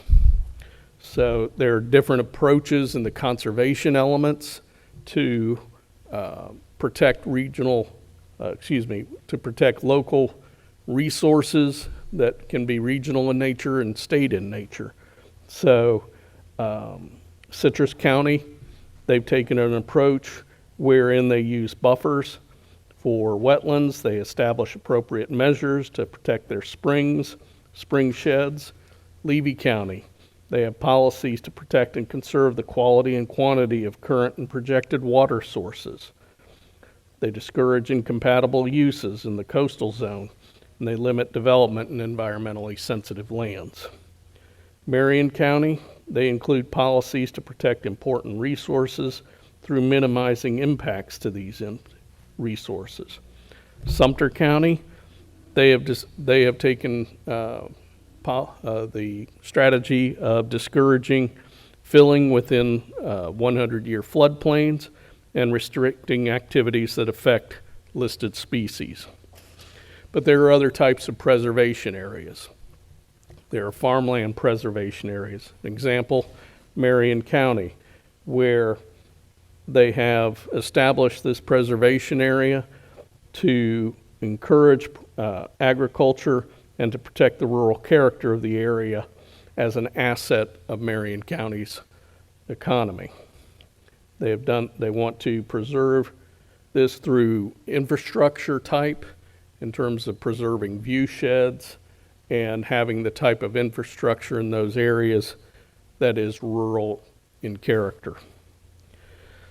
Other things to look at may be large planned developments. They used to be called DRIs, developments of regional impact. Some of the larger counties within the area have them. Marion County has 9 of them. Sumter has 4. Citrus has 4 also. Examples of these might be, I think, Betts Farms, Beverly Hills, the Villages, those types of scale of development. So economic development priorities, those are also something within the comprehensive plan. Those include Citrus County has put an emphasis on leveraging the extension of the Suncoast Parkway to attract businesses and encourage economic development. Levy County has policies that identify pursuing funding for both economic development and improving infrastructure, as well as to protect resources. Marion County, they have looked at discouraging expansion of incompatible development and identifying mechanisms to reduce impacts from to existing development that is incompatible with that's incompatible with existing or proposed development.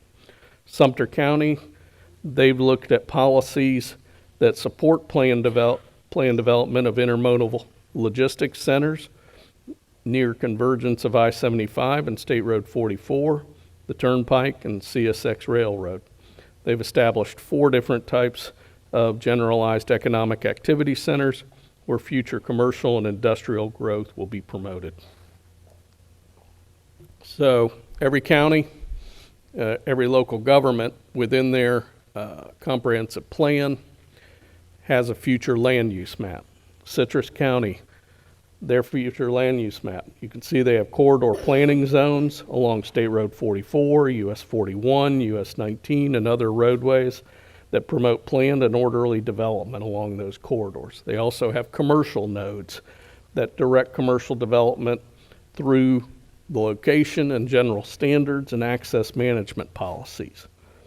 They also have interchange management areas that have requirements to ensure that developments in and around new interchanges maximize economic development opportunities while minimizing impacts to access, especially focused on the Suncoast Parkway Stage 2.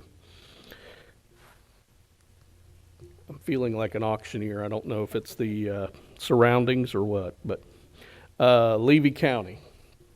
So Levy County, they've delineated areas for urban and rural land uses and have identified overlay zones. One of the key rules of planning, let urban be urban, let rural be rural.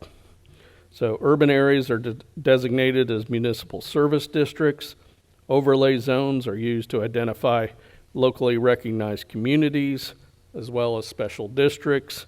mixed-use districts, and even springs protection zones. There are conservation land uses that are for the conservation of natural resources, environmentally sensitive lands, that may include anything from floodplains, river resources, coastal resource management. There are also natural reservation areas where areas are designated for conservation that are managed by a governmental entity. Levy County also uses the George T. Lewis Airport Master Plan as the future land use guide for development in and around the airport. Marion County. Marion County's future land use map includes farmland preservation areas and urban growth boundaries. They also have established environmentally sensitive overlay zones, which include protections for the Silver, Rainbow, Salt, Glen, and Juniper Springs. They've also protecting lakes, rivers, and streams, along with the Silver Spring State Park. They have also regulated densities and intensities around some of these environmental sensitive areas to also assist with the protection. Sumter County. Sumter County, they have set out municipal service area overlays, including areas of Wildwood, Bushnell, Center Hill, Coleman, Webster, and then they have also defined an urban development area. This is something that helps with the orderly extension of public facilities and services within those areas. And they've also identified primary economic activity centers, along with policies that direct incompatible land uses away from environmentally sensitive areas. So some of the transportation element policies within the county comprehensive plans. At Citrus County, they're leveraging infrastructure investments for transportation and infrastructure to encourage economic development. They're identifying and designing multimodal corridors and activity centers, and they're developing special area plans for interchange management areas within the Suncoast Parkway corridor, and also looking at multimodal transportation options, while balancing that with protecting wetlands and other environmentally sensitive areas during road construction. Levy County. Levy County's transportation element policies, again, are oriented toward pursuing funding sources for infrastructure and environmental protection, as well as supporting businesses and industries that preserve the rural character of the community. So for Marion and Sumter and Levy, Marion and Sumter, they are also looking to have access to distribution providers for their current industries. And as Sumter County is emphasizing monitoring and planning for transportation facilities, and again, providing the opportunity for multimodal transportation options. The municipalities within this area are also looking to provide safe transportation systems, coordinating with the MPOs and DOT, and Denellen specifically have policies that talk about to ensure related impacts are minimal and do not adversely impact the character and natural resources of the city, and that any identified impacts are planned or mitigated by DOT or appropriate agencies. So where to start with going back to the vision? You're fortunate in this area that all three of the RPC regional planning councils that are involved with this, North Central, Tampa Bay, East Central, all have strategic regional policy plans available to look at. In addition to that, East Central Florida RPC and the Tampa Bay Regional Planning Council have vision plans that they have done in the past, including the How Shall We Grow, which was recently assessed under their program of How Did We Grow? And then you've also got the One Bay Livable Communities vision for Tampa Bay area.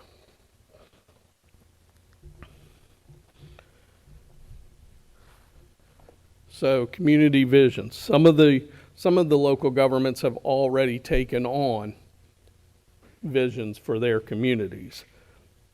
The city of Inverness put an emphasis on safe community while providing affordable housing and being progressive and responsive to their needs. City of Ocala, a key aspect being connectivity with surrounding areas. Bellevue, Dunellen, Crystal River, Chiefland, also Bellevue, their motto, city with a small town charm. They're dedicated to maintaining their Florida heritage while striving to improve the overall quality of life. Dunellen, they had a vision to be a city of great natural beauty with a historic downtown center while planning and building for the future. Crystal River also balances preservation with eco-friendly businesses and residential practices. And Chiefland, I like this one, the gem of the Swanee Valley. I like that name. So a lot of other plans out there that play into a comprehensive plan. What's their relation? A lot of plans. You've got the MPOs, you've got the strategic regional policy plans, you've got regional water supply plans. It's kind of like, in my mind, like economies, like politics. It's all comes down to local. And even though there are regional approaches, these regional approaches are implemented through the local efforts. And that is enhanced through reflecting those regional efforts in your comprehensive plans.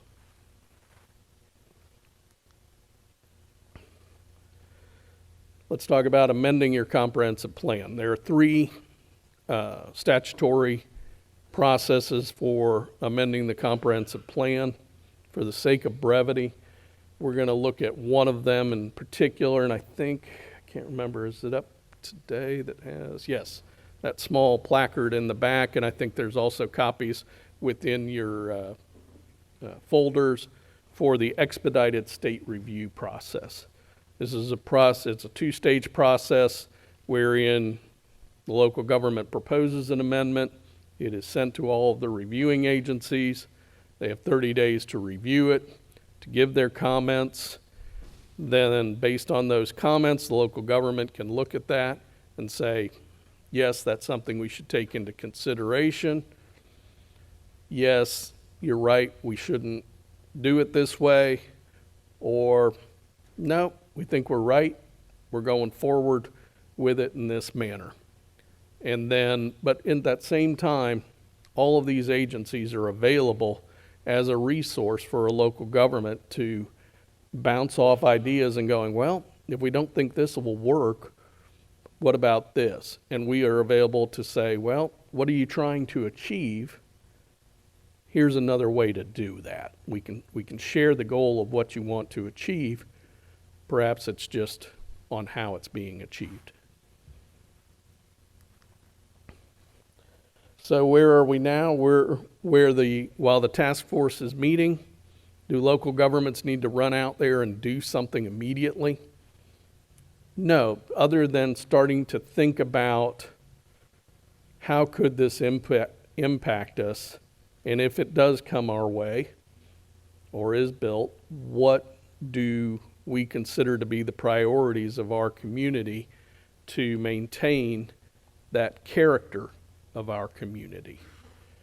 Then after the task force submits its final report, I believe October is what I recall, then that's where you're going to have a little more to work with and to look at your comprehensive plans to start looking at perhaps visioning to, to provide for the character of the community you want. By December 31st, 2023, so we're talking 3 years coming up. At that point, local governments are required to take a look at their comprehensive plans where they're going to be impacted by specific proposed interchanges and to see whether or not the land uses around those interchanges are appropriate, whether it's in terms of economic development, whether it's in terms of protection of natural resources, or whatever might be the priorities of the community within those areas. That's it. I'm exhausted. I don't know about the rest of you. All If right. there are any questions, I'd be happy to answer. Thank you, and I know Everybody's hungry. I know we just went through the process for visioning, and we did that with a technical assistance grant. For this corridor area, are we making that particularly available or something different than that available to the communities that are going to be impacted, especially the smaller towns that don't have the technical staff to be able to facilitate something like that, and preferably being it somebody different than DOT running the meeting, preferably? What? You want to use the mic? We currently have available community planning technical assistance grants that local governments apply to regional planning councils for planning efforts within their communities. Are we going to come down and facilitate a meeting for you or tell you, this is how to do it? That's not really our role. Will we be there to partner with you in terms of you coming in and saying, gee, this is something we're proposing or thinking about? Will it work? Is it going to be statutorily sound? Is it good planning? Will it protect the resources? Yes, we can be there for that. That's not really my question. I apologize. What I'm saying is, as part of this process, are we going to make available for these smaller communities especially, but even the larger ones if they want to, because I participated in the technical assistance grant, so I'm appreciative of that, but they still have to apply for that, and if they don't get it, then they're just screwed.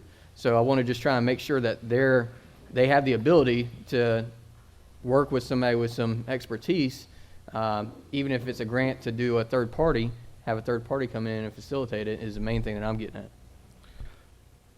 I go back to the technical assistance grants and that any proposed planning efforts associated with this MCOR project will be considered as a priority. Wait. I'm sorry, and wait, has something to follow up with too.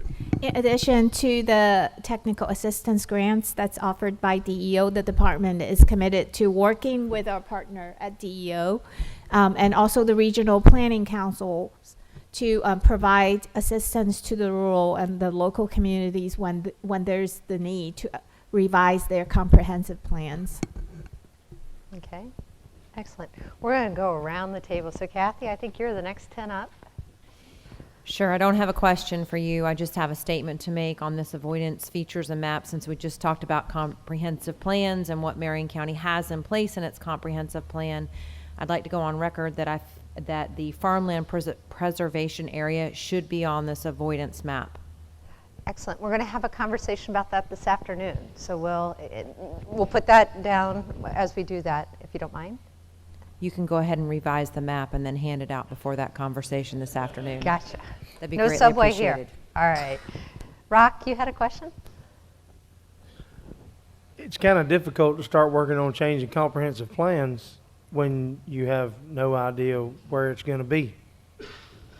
Well, and I think the timeline was that he recommended not quite yet.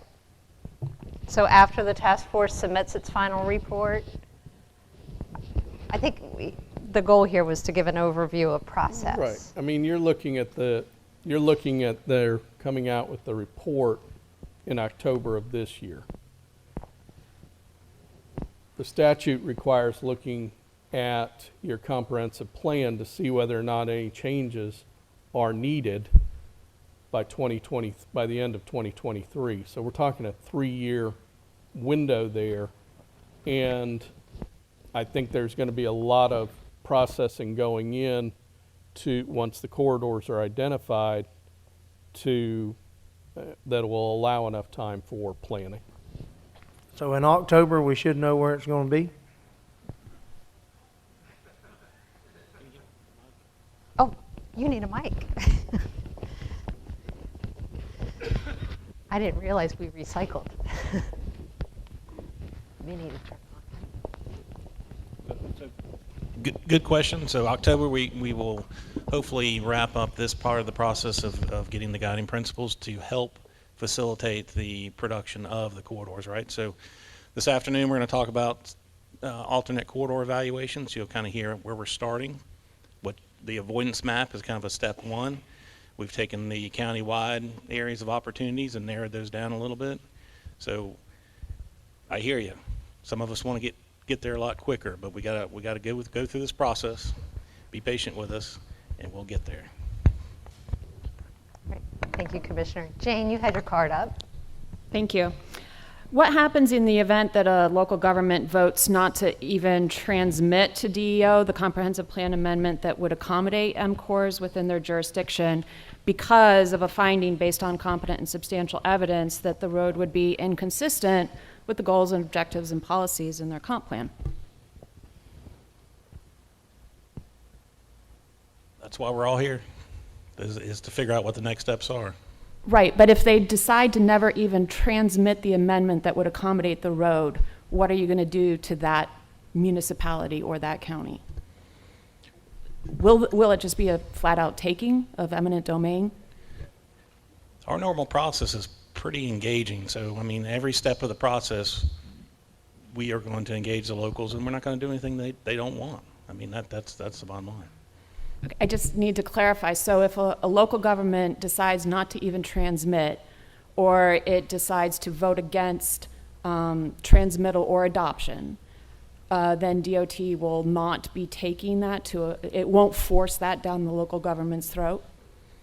I don't think we've ever done that. All right, Charles, you had the last one up with your 10 card up. Just to begin to address, Jane, something you brought up, there's a provision in Chapter 338 that requires consistency with local government comprehensive plans, and I think that's why the department can give that assurance that Will Watts just gave. I